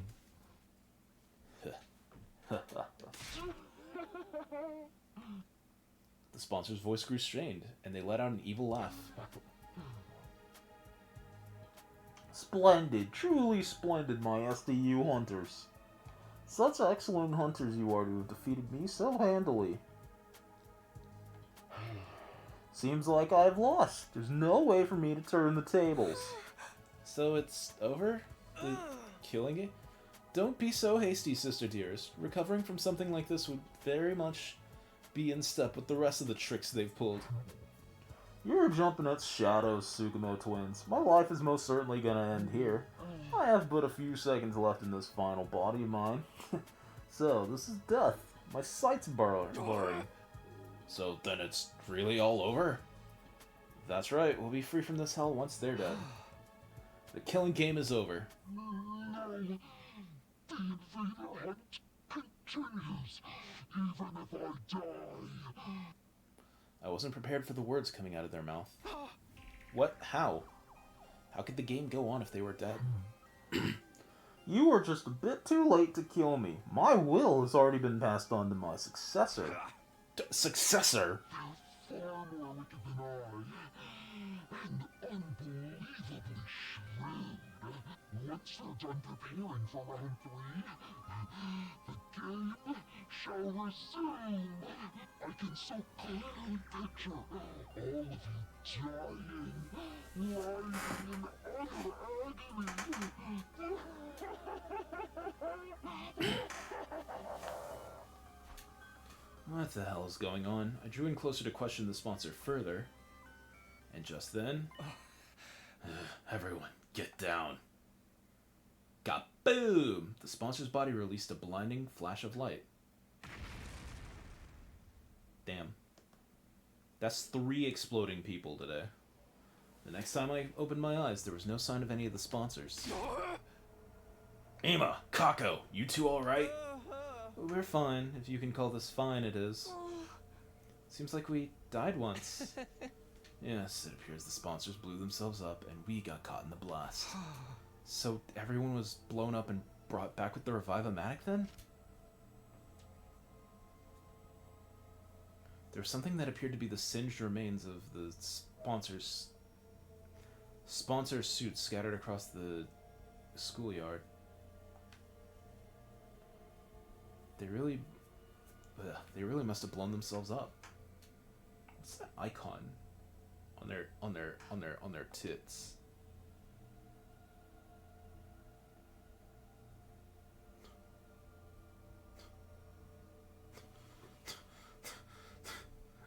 What?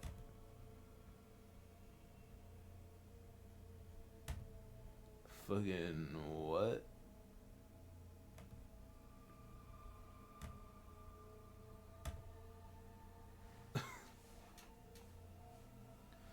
There were no bees overhead either. Maybe they got caught in the blast too. I could only hope so. But why would they do that?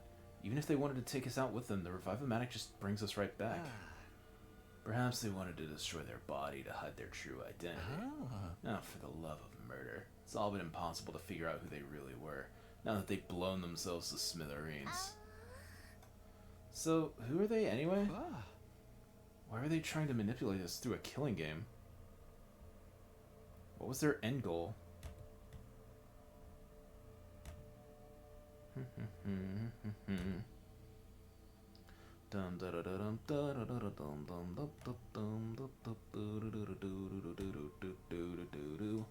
There was no doubt. There was no doubt some solid purpose behind everything, but now it was entirely unclear. You're using past tense, but are we sure the game is over? They mentioned something about a successor. Takumi, you ain't bullshitting us again, are you? Fuck off, man. Suddenly, Takamaru went to grab me. He's got some nerve accusing me when his team was completely useless in helping us take down the sponsor. But I just kept a lid on my anger. I couldn't engage in this kind of behavior with Kyoshika's body right there. After we all calmed down, we made a grave and buried Kyoshika's body. Thank you, Kyoshika. Thank you for everything. We prayed until morning that the heroine who sacrificed her body to save our lives would find happiness in her next life. Oh my god, day 59. Wait, oh no, that makes sense.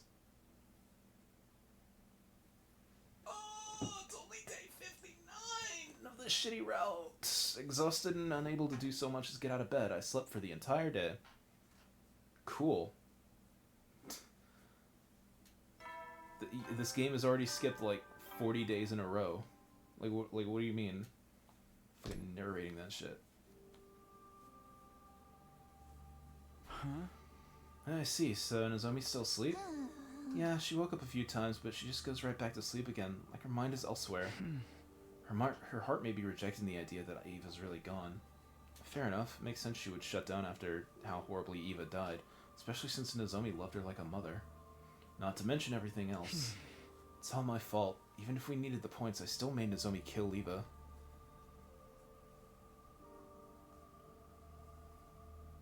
Did I start exactly at midnight, by the way? I just noticed my stream time and my recording time line up literally exactly with the time on my fucking computer. That's crazy. Anyway. This is why everyone calls me the Grim Reaper. Takumi, you didn't do anything wrong. Sometimes people have to get their hands dirty in order to save their friends. You only did what was necessary. You and Yugumu, too. Right. How's he holding up? I tried to talk to him earlier, but he said he doesn't want to talk to anyone right now. He seems very upset about making Kyoshika ingest that poison. Even if it was necessary to defeat the sponsor, I suppose it's not the kind of thing he could so easily forgive himself for. Even though we finally beat them, nobody's in much of a celebratory mood. This room, which had once been such a lively place, was now stale and quiet. Huh? I must see him around. I looked at Moko and Kyoshika's headphones on the desk. Devices left behind, gazing longingly upward in mourning of their owners. Right, speaking of devices left behind by their owners, suddenly I remembered the strange items she'd given me. Hey, Tsubasa, do you know what these are? These? They look like computer chips to me. Eva gave them to me before she died and told me... Decipher the red one. Give the blue one to someone. Maybe her will's in here? Maybe it's an invader recording device. Then I might be able to extract the data from the PC in the war room. Let me borrow these. I'm gonna try to analyze it ASAP. Are you sure? I mean, you must be tired too. I think having something to do will be good for me. You can just sit back and wait. Tsubasa took the chips Eva gave me and headed for the war room. She finished analyzing them the next day. Day 61.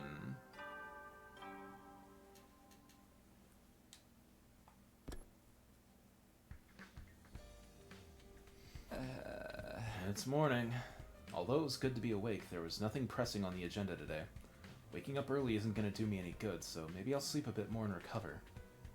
Time for a bit more shut-eye. I close my eyes to sleep in some more when... Takumi, look at this! What? Tsubasa suddenly barged into my room, startling me out of bed.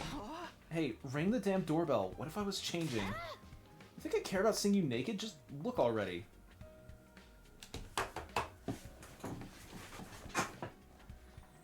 What am I looking at? It's a map, but like... Tsubasa held out a single sheet of paper. What is this? A map? Yeah, I analyzed the red chip and got this map out of it. Eva left this to you, Takumi. Eva? Me? But why a map? She must be telling you to go to the spot here marked by a red dot. It's just like a treasure map. Maybe her mementos are buried there? If she gave it to you before she died, it's gotta be something pretty important, that's for sure. Come on, Takumi, let's go there. It's pretty far off, but if we use the bus, we can make it there and back before the day's over. Oh yeah, we can do that for sure, but why are you in such a hurry? I mean, if we find Eva's mementos or something, it might get Nozomi back on our feet. Right, so that's why Tsubasa's so eager to go right now. She's doing it for Nozomi. She must have been analyzing the chip all night. Her eyes are bright red. Okay, let's get going right away. We stopped by the cafeteria for water and food, and made our way to the parking lot. We ready to go? Well then let's hit the road. Road trip to find Eva's keepsake.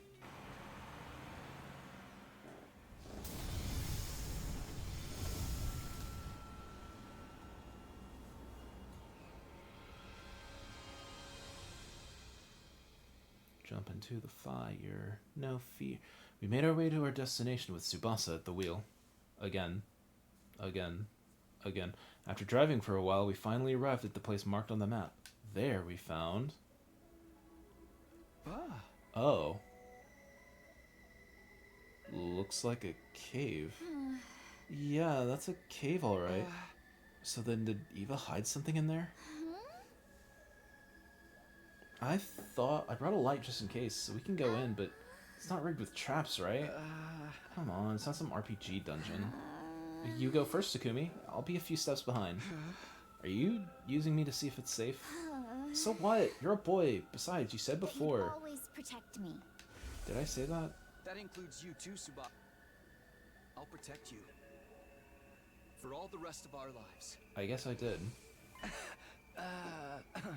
That's true, but we should exercise cautions in time like these and... Don't care, didn't ask. Get a move on. Go, go, go. Hey, don't push. Hunk! We jockeyed for position a bit as we stepped into the cavern.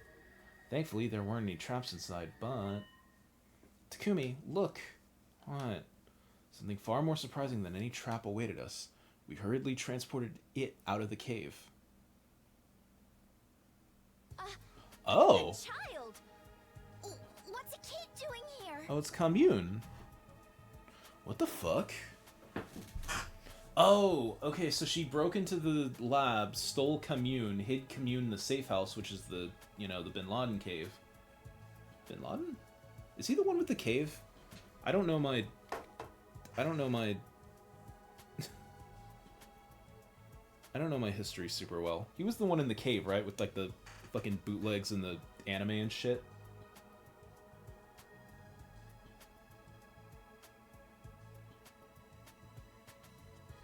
Hang on. I said that so confidently, but like...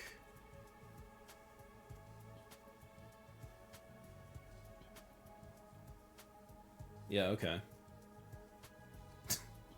Why do I not know that? Why am I not confident in that? Was the guy famous for living in a cave for like 40 years? Did he live in a cave? I don't know, maybe. What's a kid doing here? She's still warm. She's alive. Hey, are you okay? Are you hurt? Holy shit, a new character. A whole entire new character. It's fucking Kamyuhn, dude. The unconscious girl let out a groan in response to my desperate calls. Water? Water? She needs water! Wait, I'll get some from the bus. Tsubasa rushed back to the bus and returned with a bottle of water. I gently brought the bottle to the girl's mouth, getting her to drink a little at a time.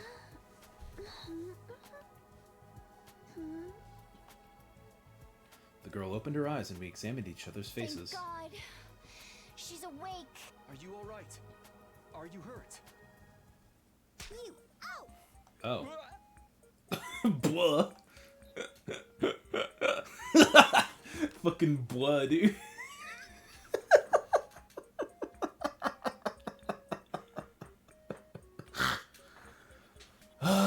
Girl slapped me in the face and jumped to the ground. Oh my god, she has a fucking sprite model, whatever. Oh, what are you doing? Takumi was just making sure you're okay. Keep your hands off me, you dunce. Such disrespect, touching a shrine attendant without purifying yourself. Who do you think I am? And don't you dare say you don't know. But we really don't know? Enough of your lies. Everyone knows who I am. You do know who I am, right? You're just pretending, right? The girl suddenly seemed anxious. Sorry, we really have no idea, even though I've seen Nozomi draw your exact picture, like, twice. In excruciating detail, somehow.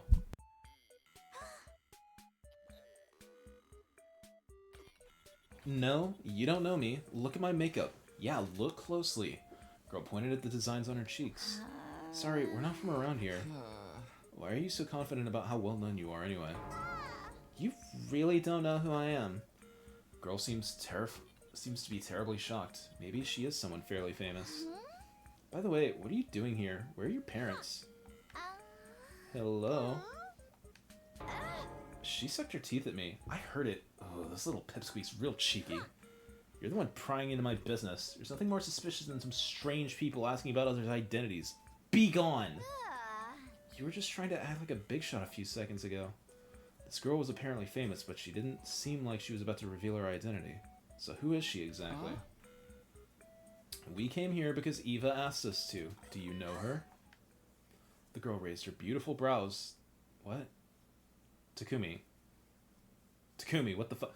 In shock at the mention of Eva's name. That was spelled correctly. This route is doing something to me. Don't you lie to me. Mother would never give away this location. Mother? She may have been a hero in name only, but she wasn't the type of coward who would sell out her own daughter. Mother would never do that to me. Never. She was calling Eva mother, which meant... Kamyuhn? You must be Kamyuhn. What? How do you know my name? I thought you said you didn't know me. Eva mentioned you, so you must be her adopted child. Biologically speaking, you're a niece, right? Who are you? Why do you know my family secrets? You claim to know nothing, yet you know plenty. There's no trusting someone who changes their story constantly. You truly know my mother? Show me some kind of proof. Proof? I can't pull proof of my connection to Eva out of my... Oh, wait a minute.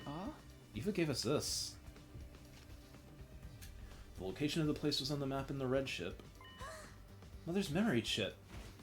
Kamyuhn ripped the blue chip out of my hand. I'm gonna analyze this. You wait here. Kamyuhn rushed back into the cave with the blue chip in hand. Wait, should we? We have no other choice, do we? But even after we waited several hours, Kamyuhn didn't return. We decided to go back to the bus for a while. Kamyuhn's not back yet. Yeah. We continued to wait on the bus, but Kamyuhn never came out of the cave. It grew later and later into the night, and inside of the bus turned chilly. Heating in this bus doesn't work so well. Maybe we have blankets or something? I'll check the back. I looked around the bus for something to protect us from the evening chill, but all I could find was a single blanket. Here, Tsubasa, you take it. But what about you? I'm fine. I can sleep on the seat with my jacket. That's not gonna keep you warm. We have to turn off the heater soon, too. What if we freeze to death? We bandied ideas back and forth until... Just share the blanket, you stupid fucking 12-year... I guess they're fucking teenagers. They're stupid and horny. We ended up like this. This is definitely one way for us to keep warm, but... Hey, Tsubasa. Are you okay with this? Not like I have much choice. But I mean... We're a guy and a girl. Brother, you're the one making it weird. Just don't say anything. Just be chill. No kidding. Captain Obvious. It's Fuck. embarrassing for me too, you know? Fuck's sake. Right, sorry. How did things end up this way? We were just trying to find a dot on a map. I just want to hurry and fall asleep, but I'm so tense that I don't feel drowsy at all. I can hear Tsubasa breathing. I can feel her warmth through the blanket. How am I supposed to sleep like But this? I guess it's nice that I don't have to spend the night alone. Tsubasa suddenly muttered this in a whispery voice. Lately I've been having scary dreams at night. Everybody gets killed off one by the bees and the commanders. And suddenly, I wind up all on my own. It's so scary that it jolts me awake. But because it happens in the middle of the night, I end up by myself in the darkness of my room. Then I feel on edge until the sun comes up. So I just end up Why does she look... praying that we don't die. I don't know if I've got Tamagotchi on the brain because I got a hankering to do another Tamagotchi stream at some point in the future, but like, why does she look like my shitty me of Kobeni Chainsaw Men in this picture? Like, she looks as traumatized as my fucking Kobeni me. Anyway. Tsubasa. That's okay. Game's over. No one else is gonna get killed. I wanted to reassure her so badly, but it'd be irresponsible of me to make promises of a happy future if I wasn't sure they were gonna come true. But killing game might not be over. I couldn't find the words to comfort her, so instead, I put my arm around her trembling shoulders and held her tight. I was surprised by my own actions. I had no idea I could do something like this, seeing as I had zero experience with girls. Except for the one girl I had a shit zillion experience with from my childhood. That's the part of my whole backstory. This route sucks, man. Tsubasa seemed a bit taken aback, but she didn't swat me away. Between the heat and the tension I felt from her, my body grew so warm that I started to sweat a little. Tsubasa, would you be willing to tell me about your life in the TRC? The complex? Yeah. I want to hear about your past. We have no idea what awaits us in the future. It might not be all good, but the happiness of our past is always there for us. So, please. True. Tell me a happy story. Tsubasa obliged me and told me story after story of her beloved family. Anyway, I love my grandpa's workshop. Ever since I was young, I would just sometimes go there and spend the whole day with him. I'd copy him and mess around with the machines, pretending to be a mechanic. Tsubasa, are you Canary? Lathing was God. my favorite. Season 1? I'd hug the lathe This the game whole came out day and to I played perfect new Season 1 projects. before ZA, and now I've played ZA and I'm back with Season 2. That's so weird. Time fucking sucks and is scary. Tsubasa's face looked so innocent and joyful as she told me about her grandpa. As I closed my eyes and listened closely, I could practically feel the happiness as if it were my own. Okay, that's enough about me. Now tell me some stories from your past. Now that Tsubasa was done speaking, it was my turn. I recounted my memories of the residential complex. Memories of my mom, my dad, and Kara, who I spent so much time with that she was basically family anyway. At some point while we were trading stories, we ended up with huge smiles on our faces. Hey, when we get to the artificial satellite, you have to introduce me to your family. I want us to have dinner together. Yeah, of course. My mom would be thrilled if I brought a girl home. She'd fry up more chicken than you could eat. And you'd have to watch your nervous stomach. Right. I'll take some antiemetics before I arrive. You should come visit Grandpa too. He'd be so happy if you asked him how to use a 3D printer. I don't even know how to use a 3D printer. I've never seen a 3D printer. I know those are like things that people have had for like going on a decade now. I don't even fully like, I know it like shoots goo like fucking like a hot plastic goo gun or something. But like, that's all I got. I don't fucking, I've never seen one in action. We were feeling hopeful as we talked about our pasts. Our yearning to relive happier times that transformed into motivation to survive. Let's go back, okay? Back to our families. Yeah. Together.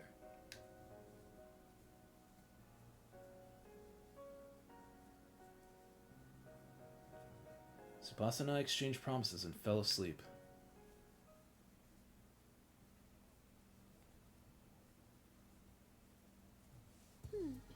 Sorry to keep you waiting. Analyzing the chip took longer than I thought, and time got away from me.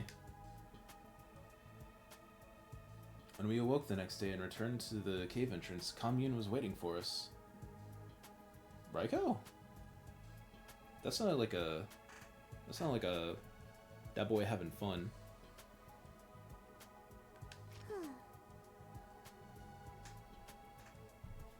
I'll explain from the beginning.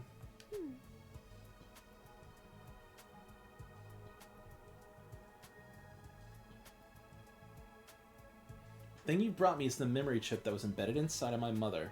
Uh-huh.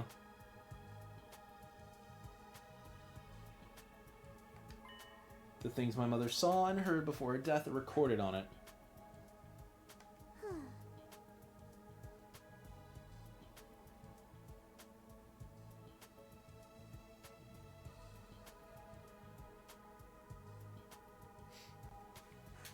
So I spent the evening extracting all that information. So, it's like a black box recovered from the wreckage of a plane? Why was something like that inside of her? We've been curious about the biology of you invaders for some time. When my mother went off to fight you, she insisted that I implant a chip in her eye socket. Though I never imagined the chip would return to me without her. Right, she must have learned exactly how her mother died. After analyzing the chip last night. Everything was recorded on the chip. Details of how she became your prisoner, how she was treated, the situation all of you wound up in, and how she got dragged into it as well. How she had a maternal affection for a girl named Nozomi. And finally, how she destroyed herself for that girl. Oh. Shit, my chest grew tight. Eva's death. No, she didn't do it to herself. I killed her. You don't need to feel responsible for what happened. It was Mother's choice and Mother's choice alone. She was the one who attacked your base, and she was the one who decided to become your prisoner. It was her choice to sacrifice herself to keep this Nozomi alive as well. Which means that I, as her daughter, will respect her wishes. I shall not blame you. The tone of Kamyuhn's voice was dignified beyond her years. I'm sure she must be in a position of some status. Yeah, she said she was a shrine maiden or something. But it must have been hard to watch.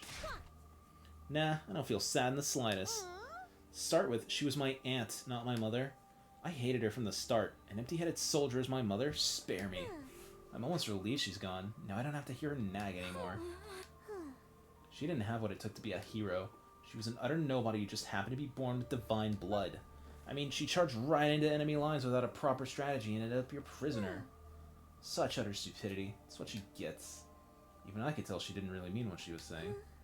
And in the end, she was so obsessed with our enemy, she killed herself for one of them. It's beyond foolishness. Mother, you're so embarrassing. All I can do is sigh. Seriously, give me a break. So I don't feel sad in the slightest that my stupid mother is... Wah. The damn it burst. Tears streamed down Kamyuhn's cheeks. Liar. You liar.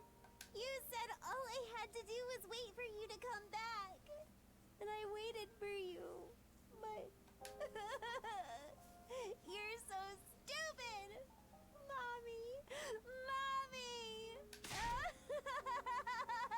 Mommy. It hurt so much to look at Kamyuhn weeping that I found myself averting my eyes. Yeah.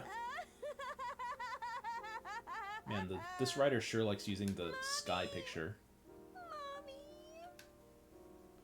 Kamyuhn sobbed continuously, wailing to the sky.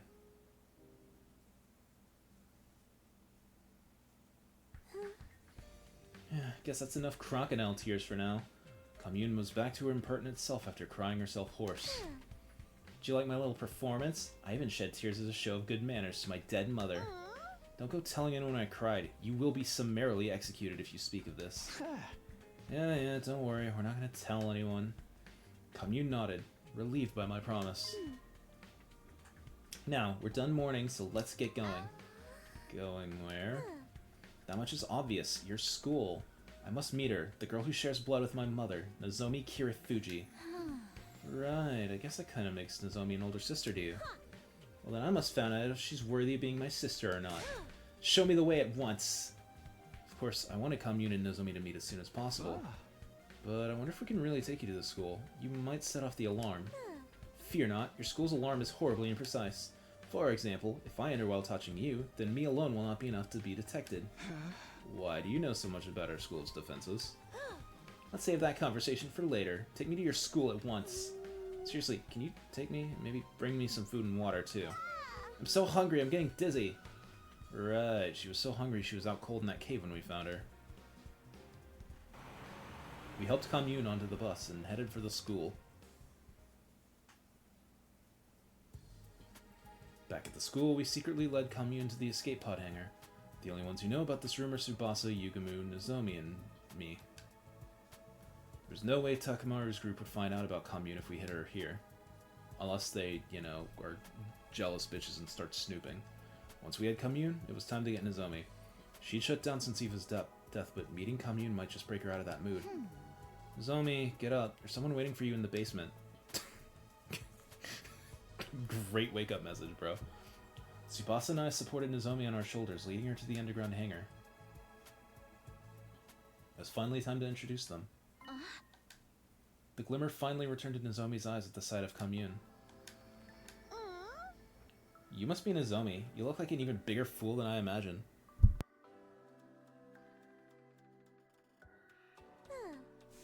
Nothing to say for yourself? No wonder Mother liked you. You're as much an imbecile as she was. Explain your foul attitude. I came all this way to... Oh. Dow. Huh? Kamyuhn! It's really you! How? What are you doing here? You must have come to see me! Kamyuhn! Hey! Give me some space, please. Let me go. No! Never! I'm never ever letting go!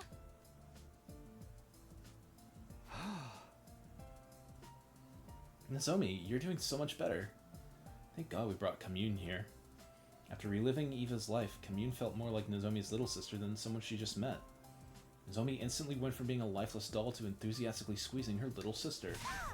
Back off! Keep your distance! Who do you think I am? Hey, don't be mean. Come on, let me hug you just a little longer. All that matters is that Nozomi's better. Even if she's weak or unable to fight, so long as she's happy and healthy, then... My thoughts were interrupted. Tsubasa was silently squeezing my hand. Tsubasa, what's up? Just seems like you're really looking Nozomi up and down. What? No way, I wasn't thinking anything lewd. Really? Not at all? No, not at all. I told you, Nozomi just looks exactly like my childhood friend Karuha.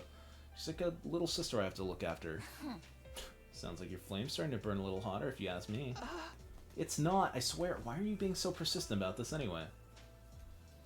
I'm gonna do this right. What right?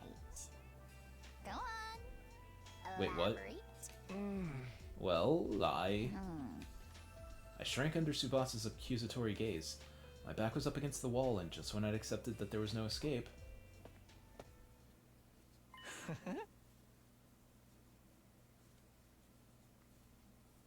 So, Yugumu, about that beach you were telling me about. Oh, for the love of murder. When did you two get so lovey-dovey?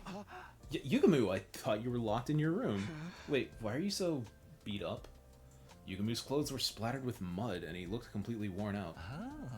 Because you suddenly disappeared on me, obviously. There was no sign of you well after nightfall, so I spent all night outside looking for you in a panic.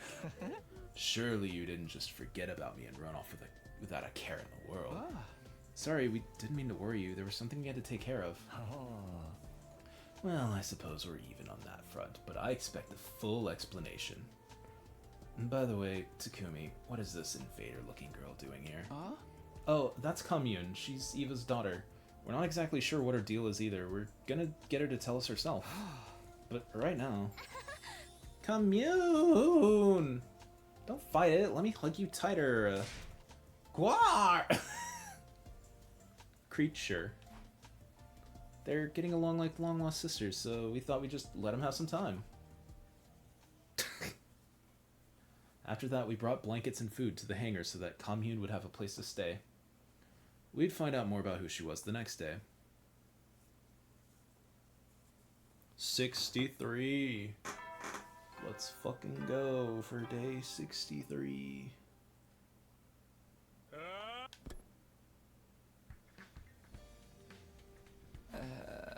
It's morning.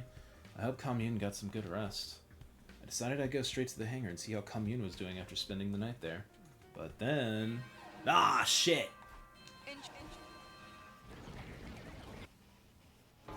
An attack? There shouldn't be any commanders left. Is it the survivors attacking? Whoever it is, we need to engage them right away. I hurried over to the war room to get ready.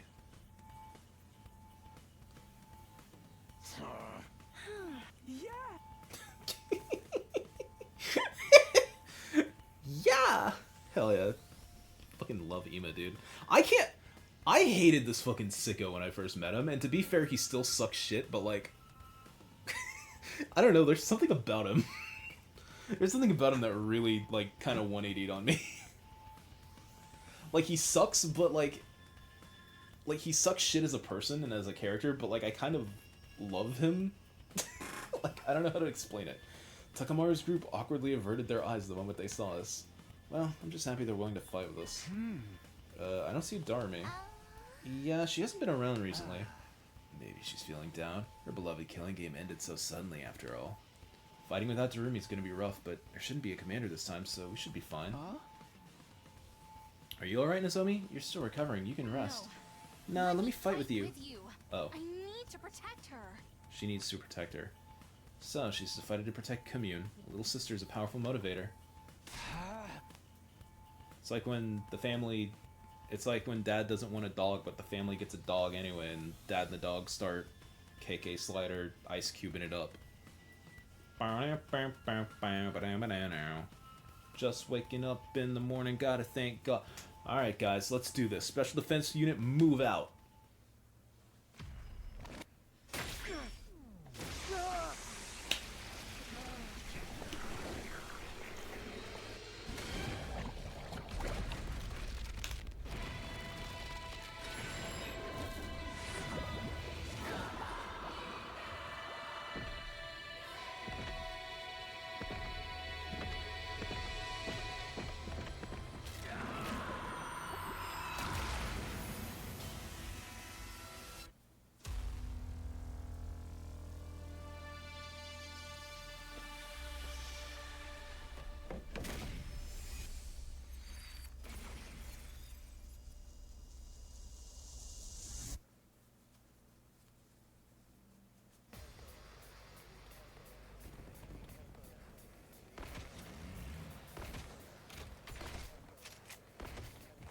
You know, as much as I'm complaining about this route, it still doesn't feel like it's been only 2 hours.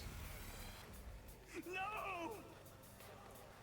Like I felt like I've gotten like maybe 4 hours of 5 hours of content out of this today, but no, it's only been 2 hours.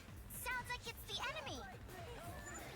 I've really been like, it's like the opposite of time going faster for like oh man, I can't believe it's like like man, it's only been 2 hours and I'm still kind of ready to go. Like I'm still kind of excited to go. It's obviously some sort of trick. Yeah. It's not like, oh god, I can't believe it's only 2 hours. It's like, whoa, it's only 2 hours? Holy shit. I could still go for another half hour or more. Type shit, you know? One of those situations. They don't come up often. But when they do, it's magical. This shit sickens me.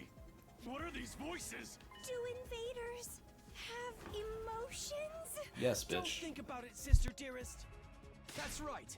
Empty your minds and take down the enemy.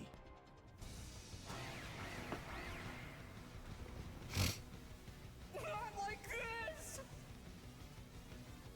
Help me!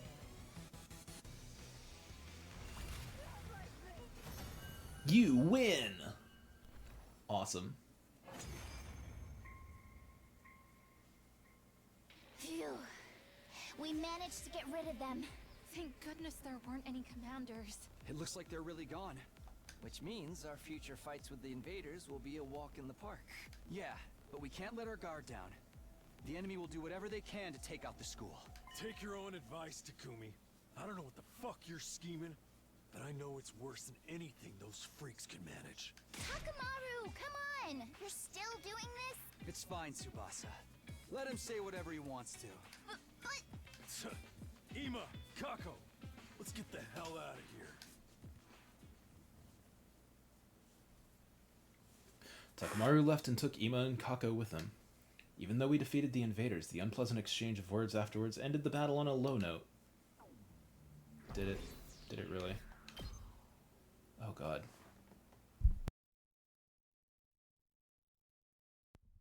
After that, we decided to meet up in the underground hangar to hear what Kamyuhn had to say. Welcome to Last Defense Academy, Kamyuhn. We're happy to have you here. Indeed, you should be honored to enjoy my company. Why is this brat so snotty? Makes me want to dote on her. You're such a naughty little bitch, ain't you? I'm gonna pinch your cheeks. Forgive her, that arrogance is part of her charm. What?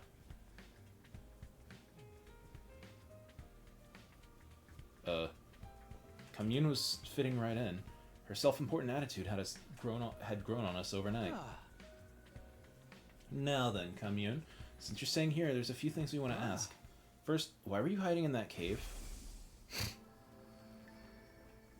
Yesterday we found Kamyuhn in the cave starving, dehydrated, and passed out. What was the kid doing all by herself in a place like that? Do you need me to spell it out? I was exiled from my village. Exiled? Why? You should know. Because my mother Eva ended up your prisoner, of course. She was the people's hero. A hero must never be taken prisoner by the enemy. So Eva was branded a traitor, and so were you, her daughter. The logic being that the daughter of a traitor must also be a traitor, and the villagers weren't going to let that go. If I'd stayed in the village, they would have imprisoned me. How awful. You didn't do anything wrong.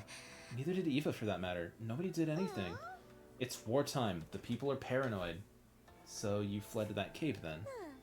Yeah, I'd agreed with my mother beforehand that we'd meet there if anything happened. So that's why Eva kept the chip. She didn't want to lose the rendezvous point with her daughter. Well, thank you for explaining that, Kamyuhn. Let me ask you something else. Why are you dressed like a shrine maiden? I've been wondering about this the whole time. She has a strange way of speaking, too. What kind of position does this girl have, anyway? Well, the reason I'm dressed like a shrine maiden's very simple. Because everyone considers me a shrine maiden. Are you sacred to them, then? Are you revered as someone godlike? Indeed, although little in quantity, I do have godly blood coursing through my veins. I can also perform divine miracles. So you can transform like Eva could, then? The quantity of godly blood in me is not enough to allow me to transform, but, well, it's not entirely impossible, but nothing changes about my appearance. Does that mean something changes on the inside? Yeah, the godly blood within me greatly affects my brain. Strengthened by this divinity, my brain receives divine wisdom. And so the people refer to me as the Maiden Sage. I see. In the eyes of the people, your flashes of inspiration seem like revelations from God. I began to dress accordingly to meet their expectations. You might say I'm self-produced. That's all for the basics about me. Any other questions? If I may. This is a very basic question, but what kind of organism are you and your people? What do you mean by what kind? Our now deceased commanding officer once told us something. He said that you were beings known as invaders that appeared to hasten the destruction of the Earth. In short, you were a blight on the planet. But from what I'm hearing from you, that's not entirely true. You have emotions, a way of life, a history. What does it all mean? I've been wondering the same thing myself. There were obvious contradictions in the story we heard from Sire and Nigo. If we're under the wrong impression about you, would you mind correcting us? Kamyuhn, please tell us the truth about this world. I'm a bit scared to learn the truth, but I can't ignore reality. Are we really getting this on this route? I guess this route has to do something right? I want to know, too. I want to know more about Eva and you, Kamyuhn. I got glimpses of Eva's memory, but I only saw bits and pieces. We all stared hopefully at Kamyuhn. My heart was practically pounding under my chest. We'd been fighting in the dark, completely unaware of the truth. Now, at last, everything would be revealed. Kamyuhn closed her eyes, her expression solemn. Then at last she spoke. I cannot say! Why not? That much is obvious. I do not wish to cause you undue harm. Are you saying knowing the truth would hurt us? Kamyuhn's lips were sealed. She wasn't going to give us anything else. Of course not. Oh, for the love of murder. Such a stubborn little girl. Normally, I'd torture you if that's what it took to get the truth out of you. Don't think you can get away with doing anything mean to Kamyuhn, Yugumu. I'll kick you right in the junk. Hell yeah. Fuck yeah. The junk? But as you can see, Nozomi's in a mood. And I'd hate to damage a body that's not done growing, so I submit. The truth of the world. Honestly, I was still curious, but there was nothing to do but wait until Kamyuhn felt like talking. Well, that's it for our questions, but do you have anything you want to ask us? No questions, but I do have a request. A request? Yeah. Kamyuhn sat up straight and spoke with a serious expression on her face. I, Kamyuhn, am seeking asylum in Last Defense Academy. I ask that you accept this request promptly. Are we already doing that? Asylum? I heard about it in the movies, but what exactly does that mean? We'll guarantee her safety, and in exchange she will provide us with some sort of benefit. That's what it means. It's a kind of deal. Indeed, I desire a life of peace. In exchange, I will provide you with knowledge and technology. Fine deal, wouldn't you say? Certainly not bad, but are you sure? Being part of Last Defense Academy means betraying your former allies.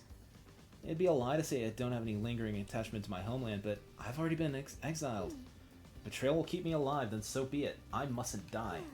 Mother wanted me to live. No matter how deplorably, you must live. She once said these words to me.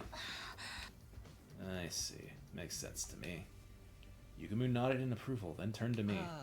Well then, team leader, make your decision. Do we accept her request? There's nothing to decide. Kamyuhn's already one of us. That's why I brought her here in the first place. Takumi? No way, you're deciding just like that? Even I'm shocked. Well, this is how I can pay Eva back. I can't just throw away our last connection to the woman who gave her life to save Nozomi. Glad to have you on board, Kamyuhn. So delightful to have yet another adorable member in our team.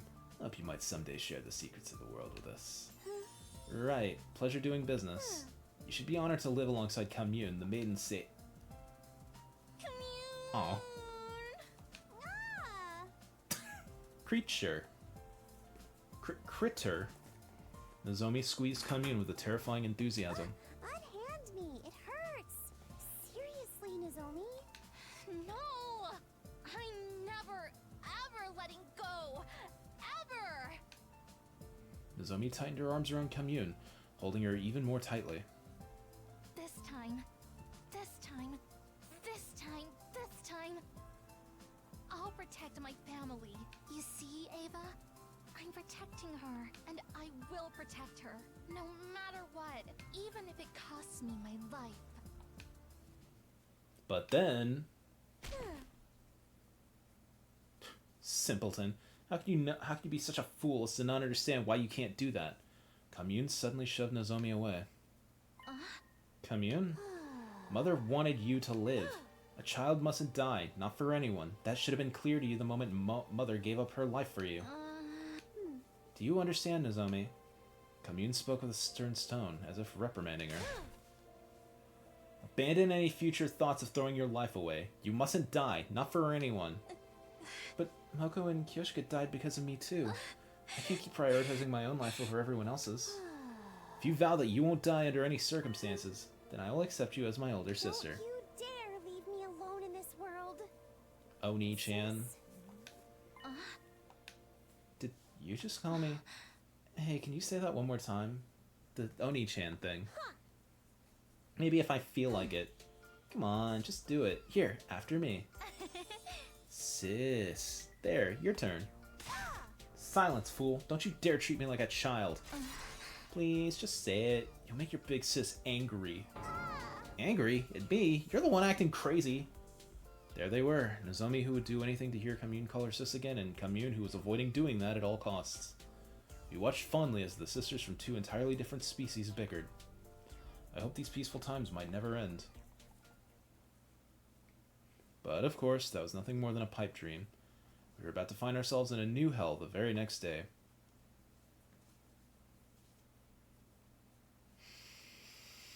Oh boy. Is Darmi in the suit now? We can just kill her. Like, what's she even doing at this point anyway? Oh wait, no, we can't kill her because she's fucking God Beast now. She's got the Hiriko in her. Morning already. I gotta go check on Kamyuhn. The plan today was to bring a full set of furniture into the underground hangar. Kamyuhn would be staying there for a while. We needed to set up a good environment to keep her healthy. I was lost in my carefree thoughts until...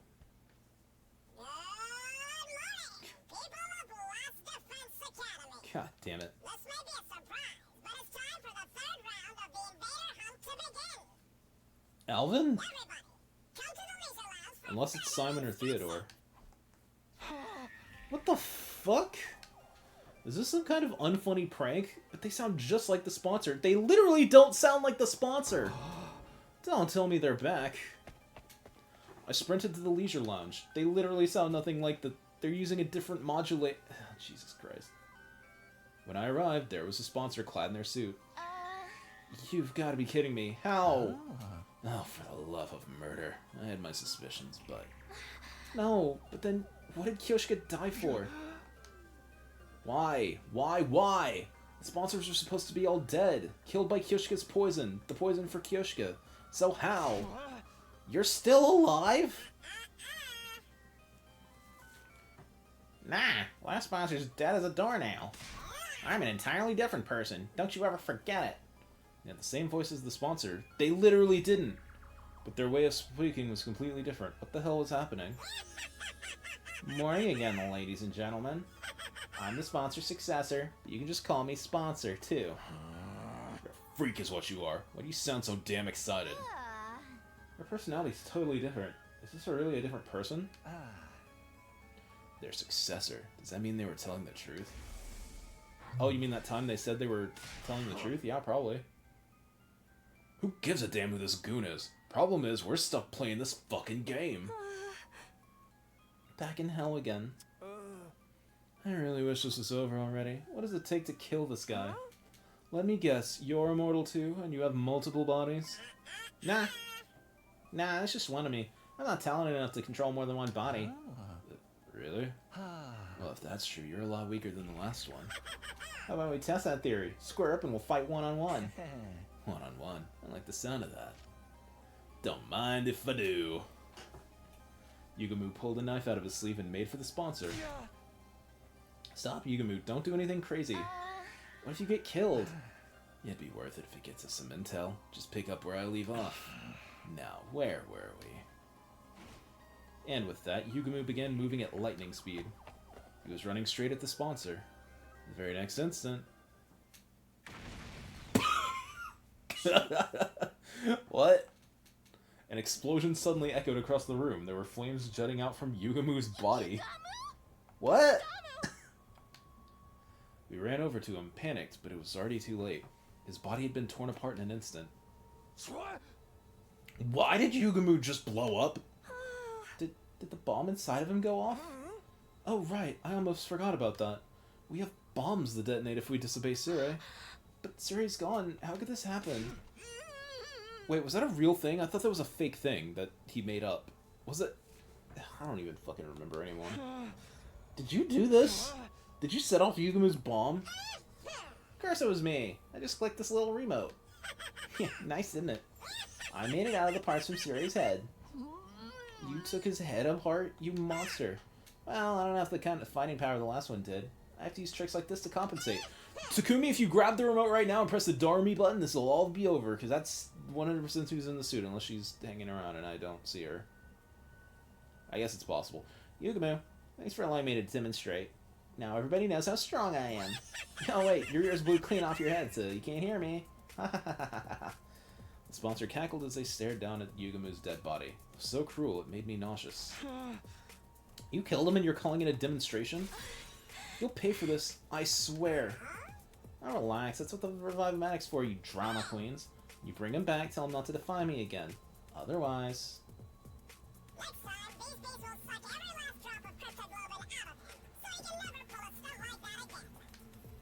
I glanced up at the sound of beating wings to see an endless cloud of bees staring down at me. These asshole bees are back? Bro, same. So, the new sponsor inherited control over them too? We're not going to be able to do anything to them so long as these bees are around. Now then, see how strong I am? Stop getting all worked up and focus on the third round, okay? This round will go from today till day 78. Whoever's in last place at midnight's gonna be executed, so get ready. The rules are same as before, but I have a new one for you. Ingesting poison is now banned. When you swallow so much of a drop of poison, you're all gonna get executed. Got that? We won't be able to pull the same trick again. Without poison, how are we gonna get rid of this one? The same way you got rid of the first one. Just cut it. Shit. Poke his shit. You've been here before.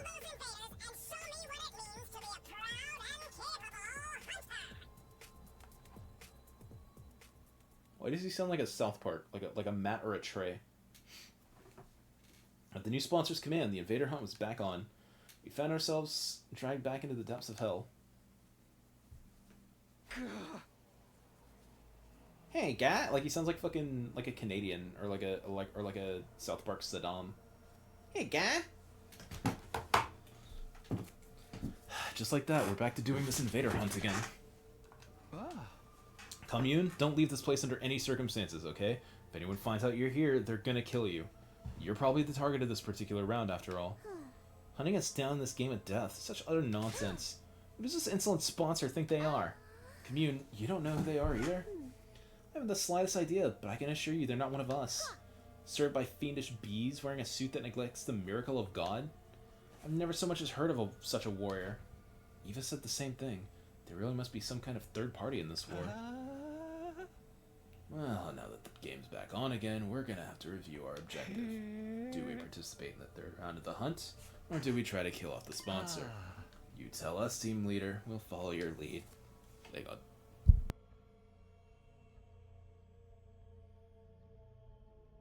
I couldn't answer immediately. Honestly, I wasn't sure what to do.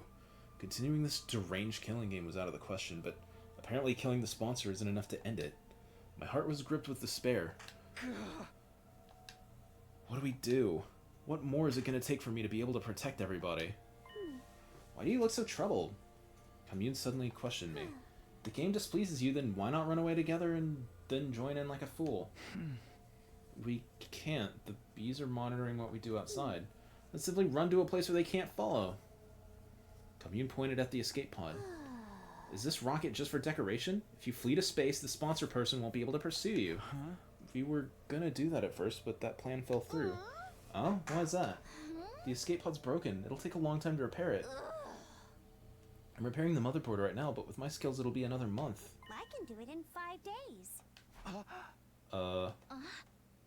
Kamyuhn? What'd you say? What did you say? Said I can repair it in 5 days. Repairing a rocket as simple as this is child's play. You're not joking with us, are you? Did you forget who I am? I'm the Maiden Sage. With my divine wisdom, I will draw your path out of hell and towards paradise. Our salvation had come from a totally unexpected source. If we could escape into space in 5 days, we wouldn't have to play the third round at all. Well, do you understand now just how mighty I truly am?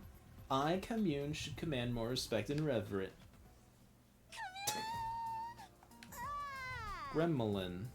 That's amazing, Kamyuhn! You're a genius! A total genius!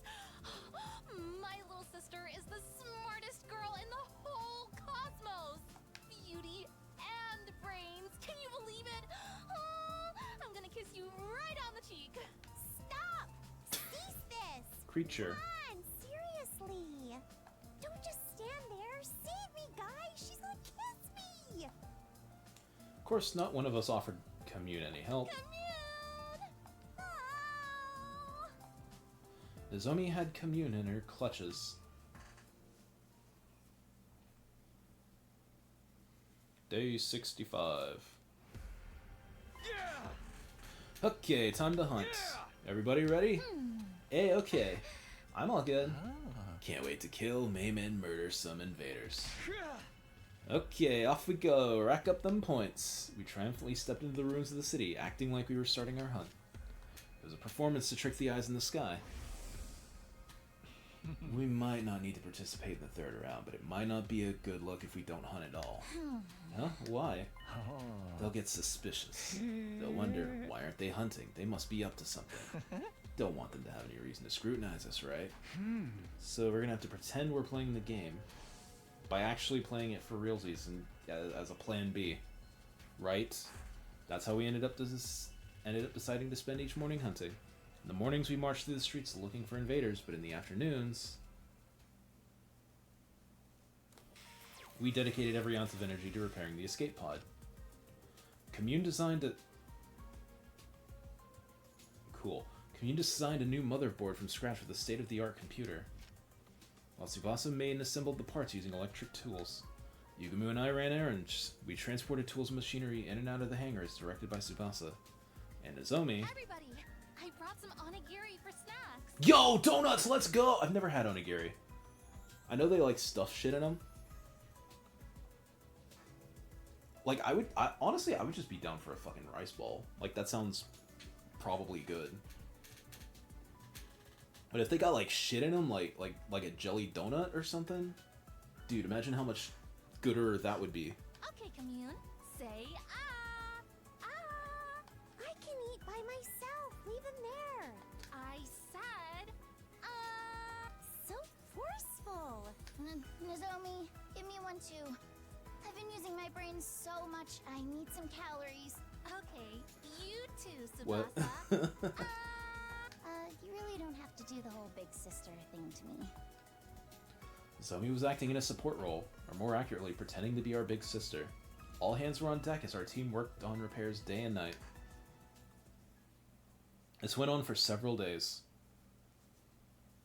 Okay. 6. Ah! You said several days, you lying motherfucker! In the mornings, we spent time pretending to hunt. Yeah, I get the gist. Just skip ahead. In the afternoon, it was back to repairing this escape pod. Get me tool number 6 and sweep up the dust on on the floor. What the fuck is tool number 6? Just call it a wrench or something. Got it. Right away. Yugamu, bring the lathe from the metal shop. It's in the corner. I'm gonna need it tonight. Oh, for the love of murder. I hate manual labor. Everybody, snack time! Oh my god, sandwiches. I brought sandwiches today. Holy moly. Open wide, Kamyuhn. I told you no lettuce. Why you gotta be so mean? Then eat the one without lettuce. There's one without lettuce on it. Little boys and girls don't get their nutrients and stay little forever. Also true. Real and based. You don't want to be like me, refusing to eat vegetables until you're in your fucking mid-20s. Because you've been propaganded by the cartoons into thinking they're poison. Like you gotta get some fibers, bro. It's very important. The days just kept going by. Not from lettuce, obviously. I fucking hate lettuce, but like, you know, pick a fruit you can tolerate. Pick a vegetable that you can deal with. Our task was the same that day too. We dedicated the morning to hunting, and in the afternoon, we all pitched in to repair the escape pod. Takumi, come here and massage my shoulders. Oh, they're so stiff. Okay, but are you sure? What are you worried about? Just hurry up. Oh, Yugamu, take the lathe back to the metal shop. What? It's in my way. What? I need it gone ASAP. God damn. Oh, for the love of murder. You're not even trying to hide your favoritism. Energy drink. I need an energy drink. One just loaded with caffeine. You're too young to be drinking that. What? Drink the soup your sister made for you. Drink the instead. soup. It's full of like shit in it. It's got like potatoes and chunks and shit. You want her to fucking choke to bitch? Choke to death, bitch? Choke to... Oh, God. Days just kept going by. Choke to bitch. Incredible. Amazing stuff. In the morning we pretended to hunt. And in the afternoon we worked in the escape pod. Compliment me so I feel motivated again. Treat me like a princess. Off with your head, demon. Free the fucking proletariat and shit. Tsubasa, you're the most beautiful woman in the world. You're as radiant as ever today. Oh, come on, don't make it about looks. That kind of flattery is so transparent. But thanks. Oh, Yugamu, sweep up over there. Chop chop. You know I have feelings too, right? I said no salted plums. It's so sour. What? I hate it. First of all, that's a rice ball. Second of all, salted plums?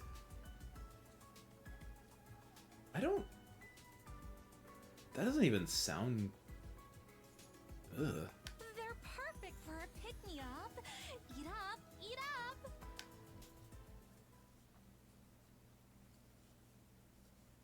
Actually, I haven't had plums since I was like a literal child. I wonder if I fuck with them as an adult now. I like grapes. I like olives.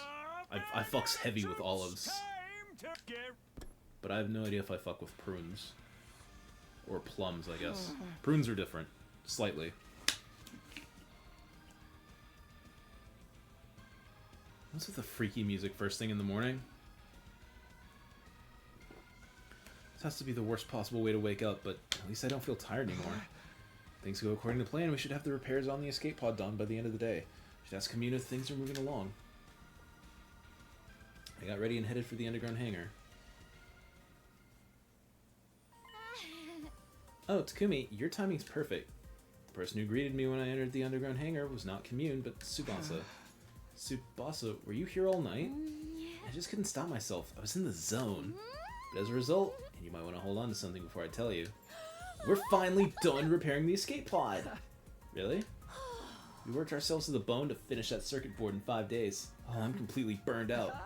That's amazing, Tsubasa. You did it. I can't believe it really only took 5 days. We gotta tell everybody. I'll get Yugamu and... Oh, wait, Takumi? I was about to rush out of the room when Tsubasa grabbed me by the hand and stopped me. Before you get everyone, I was hoping you might reward me for my hard work. Reward? Takumi, you said before you were gonna do things right. I guess I did, didn't I? If you want to do things right, then do this right. Right? You said you would. With a vulnerable expression on her face, Tsubasa closed her eyes and tilted her head up. I might be slow, but even I know what she wants. But is this really okay? We're in the middle of a war. Staring at Tsubasa, she waited nervously. I couldn't help but feel a swell of affection. I quietly made a decision. I'm gonna do it. I'm gonna do things right with Tsubasa here and now. Leaning close to Tsubasa's lips, and... Blast! I've really done it this time. We heard Kamyuhn grumbling and quickly backed away from each other. And found it! How can I make such a careless mistake? Dang it! Kamyuhn came out of the escape pod holding her head in her hands, complaining about something. What is it, Kamyuhn? Did something go wrong with the repairs? Fools! The repair work is impeccable. Who do you think you're speaking to? Well then, what's all the yelling then? What did you do? No matter how perfect the pod itself is, a machine can't do anything without fuel. You gotta be kidding. Not at all, I'm afraid. There's a hole at the bottom of the tank. It's completely drained. I hurriedly called Yugumu and Nozomi over and explained the situation to them. None. Really? How could it be completely out of fuel? The particle bacteria must have penetrated deep inside. Every last drop of fuel drained out of a tiny hole. But the tank gauge didn't say anything. It should have been full. The meter's only for the aviation fuel. I'm talking about the propellant tank. Oh, if all the things will run out of... Propellant? These types of rockets require two types of fuel. Aviation fuel and propellant. Aviation fuel provides simple energy. Propellant is used for thrust or acceleration, literally to propel something. Is propellant rare or hard to find? Not at all. It's very familiar to you, in fact. Familiar? Divine blood, what you call cryptoglobin. They were storing preserved blood in the tanks. Cryptoglobin? Is fuel? How'd you think a rocket of this shape, designed with no concern at all for aerodynamics, could safely make it to space? Because it's being protected by the miraculous power of cryptoglobin. Doubt it, it would immediately fall apart midair. If it just needs cryptoglobin, we can just fill the tank with ours. You fool, you don't have enough. We need every last drop of cryptoglobin from the body of the strongest class of our heroes to launch this rocket. Someone like Veshnus? She's gone now. I blew her up. I blew up Veshnus. Why are you a cop, Tsubasa? Maybe Dalshia's are due, or Dalshia. A former hero, commander as you call him. He has as much cryptoglobin as Veshnus did.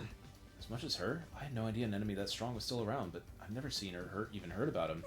Except for all those other routes. Of course, he fought Veshnus and wound up imprisoned. He should still be locked up somewhere, although I don't know where. In short, the escape pod didn't have enough fuel to fly just yet, which means that our early escape from the school is postponed yet again. And that also meant we'll have to go back to hunting. If we can't escape, that's the way it has to be. We need to play the third round until day 78. Are we destined to be trapped in this game forever? If that's the plan, let's go check the rankings first. None of us can end up in last place. We headed to the leisure lounge to check everyone's current ranking.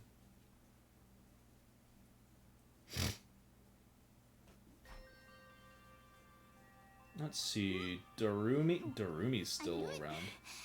I'm last. Takumi, interesting. Nozomi, Takamar. Oh, it's Tsubasa. I'm right down there with you. At this rate, one of us is going to die. Yugumu and Tsubasa had fallen to the bottom of the ranks. Meanwhile, Nozomi and I were still high. We had her to thank for that. Whoa. I heard a voice and whirled around to find the sponsor standing there. What did you just say? I was just complimenting you on a job well done killing Eva in round 2. Not just anyone can exploit someone's emotions to get them to choose self-deletion. You're a real lady killer, aren't you? The kind of smooth operator that can get a woman to do anything. How'd it feel when you killed Eva and got her points? Come on, tell me. I'm not gonna stand here and allow you to mock her. What are you gonna do about it? If you use violence against me, you'll be in violation of the rules. They were outright trying to goad me. They were nothing like the last sponsor. I shielded Nozomi as I glared at the sponsor. What do you want from us? I just wanted to chat with you. I love human beings like you. Like me? My only hobby is observing arrogant humans who will kill anyone for the sake of their own ego and journey. Takumi, you're the tops, kid. I can smell the stench of blood on your hands. You're a natural-born killer. I'm sure you'll dirty your hands in the blood of even more victims later. Right, Takumi? The boy with the blood-stained hands? It was a low blow, but it still made me mad. I almost punched them right on the spot. But I managed to stop myself in the nick of time. Didn't want to break the rules. And just then... Tsubasa came to my side and squeezed my hand. Your hands are clean, Takumi, and they always keep me warm when I need it most. Tsubasa. Tsubasa clasped my hand tightly and sent a withering glare at the sponsor's way. Ah, showing off your girl? You were head over heels for Nozomi not that long ago. When did you trade her in for Tsubasa? We have no morals at all. Shut up. Let's go, Takumi. We don't have to stand here and take this. I took Tsubasa by the hand and led her to the leisure lounge exit. However, as I was walking out the door... Takumi, you're gonna kill a lot more people after this. Once your hands are bloodstained, they can never be clean again. They'll keep searching for their next prey. I'm expecting even more spectacular death from you in the third round. Sponsor made a sinister prophecy. Me? Kill people? That's ridiculous. I'm only gonna kill invaders. I'll kill again and again and again, as many invaders as it takes to save my friends. Feeling determined, I set off to hunt in the city. What I saw there was completely unexpected. There's no invaders. The area around the school, once teeming with invaders, now only housed a pitiful number. Maybe they moved? Let's search elsewhere, Takumi. Right. We wandered around the city in search of invaders. We searched every nook and cranny. We checked everywhere, even inside the buildings, but we hardly managed to hunt down any invaders that day. Day 70. Okay, let's go. We're bound to find more invaders here. We'd been desperately searching for invaders since early this morning, but they're all gone? Where did they go? It's gotten a bit colder recently. Maybe they're hibernating? Is that something they do? Getting more and more anxious. This is bad. We're not going to gain any points at this rate. Tsubasa's in last place right now. If something doesn't change, she'll be killed on the last day. The fuck? Where the hell are they? Is that Takamaru? We quickly hid ourselves and peeked in the direction of the voice. We've hardly seen any invaders since the third round started. Hey, where did you freaks shamble off to? I almost missed them. Is this love? Stop dicking around and start looking. We're gonna lose to Takumi's team if we don't do something. Takamaru and the twins ran through the abandoned residential area, panicked. Yeah, looks like they're not catching any invaders either. If we can find where the invaders are before they do, we might have a chance to turn the tables. Let's get our heads in the game and look for the invaders. We continue to search for invaders, but we had almost nothing to show for our effort.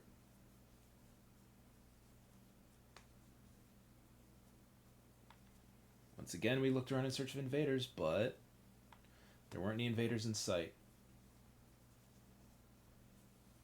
Oh my god. Oh my god. That's gonna be the end of the stream for tonight. I'm cooked.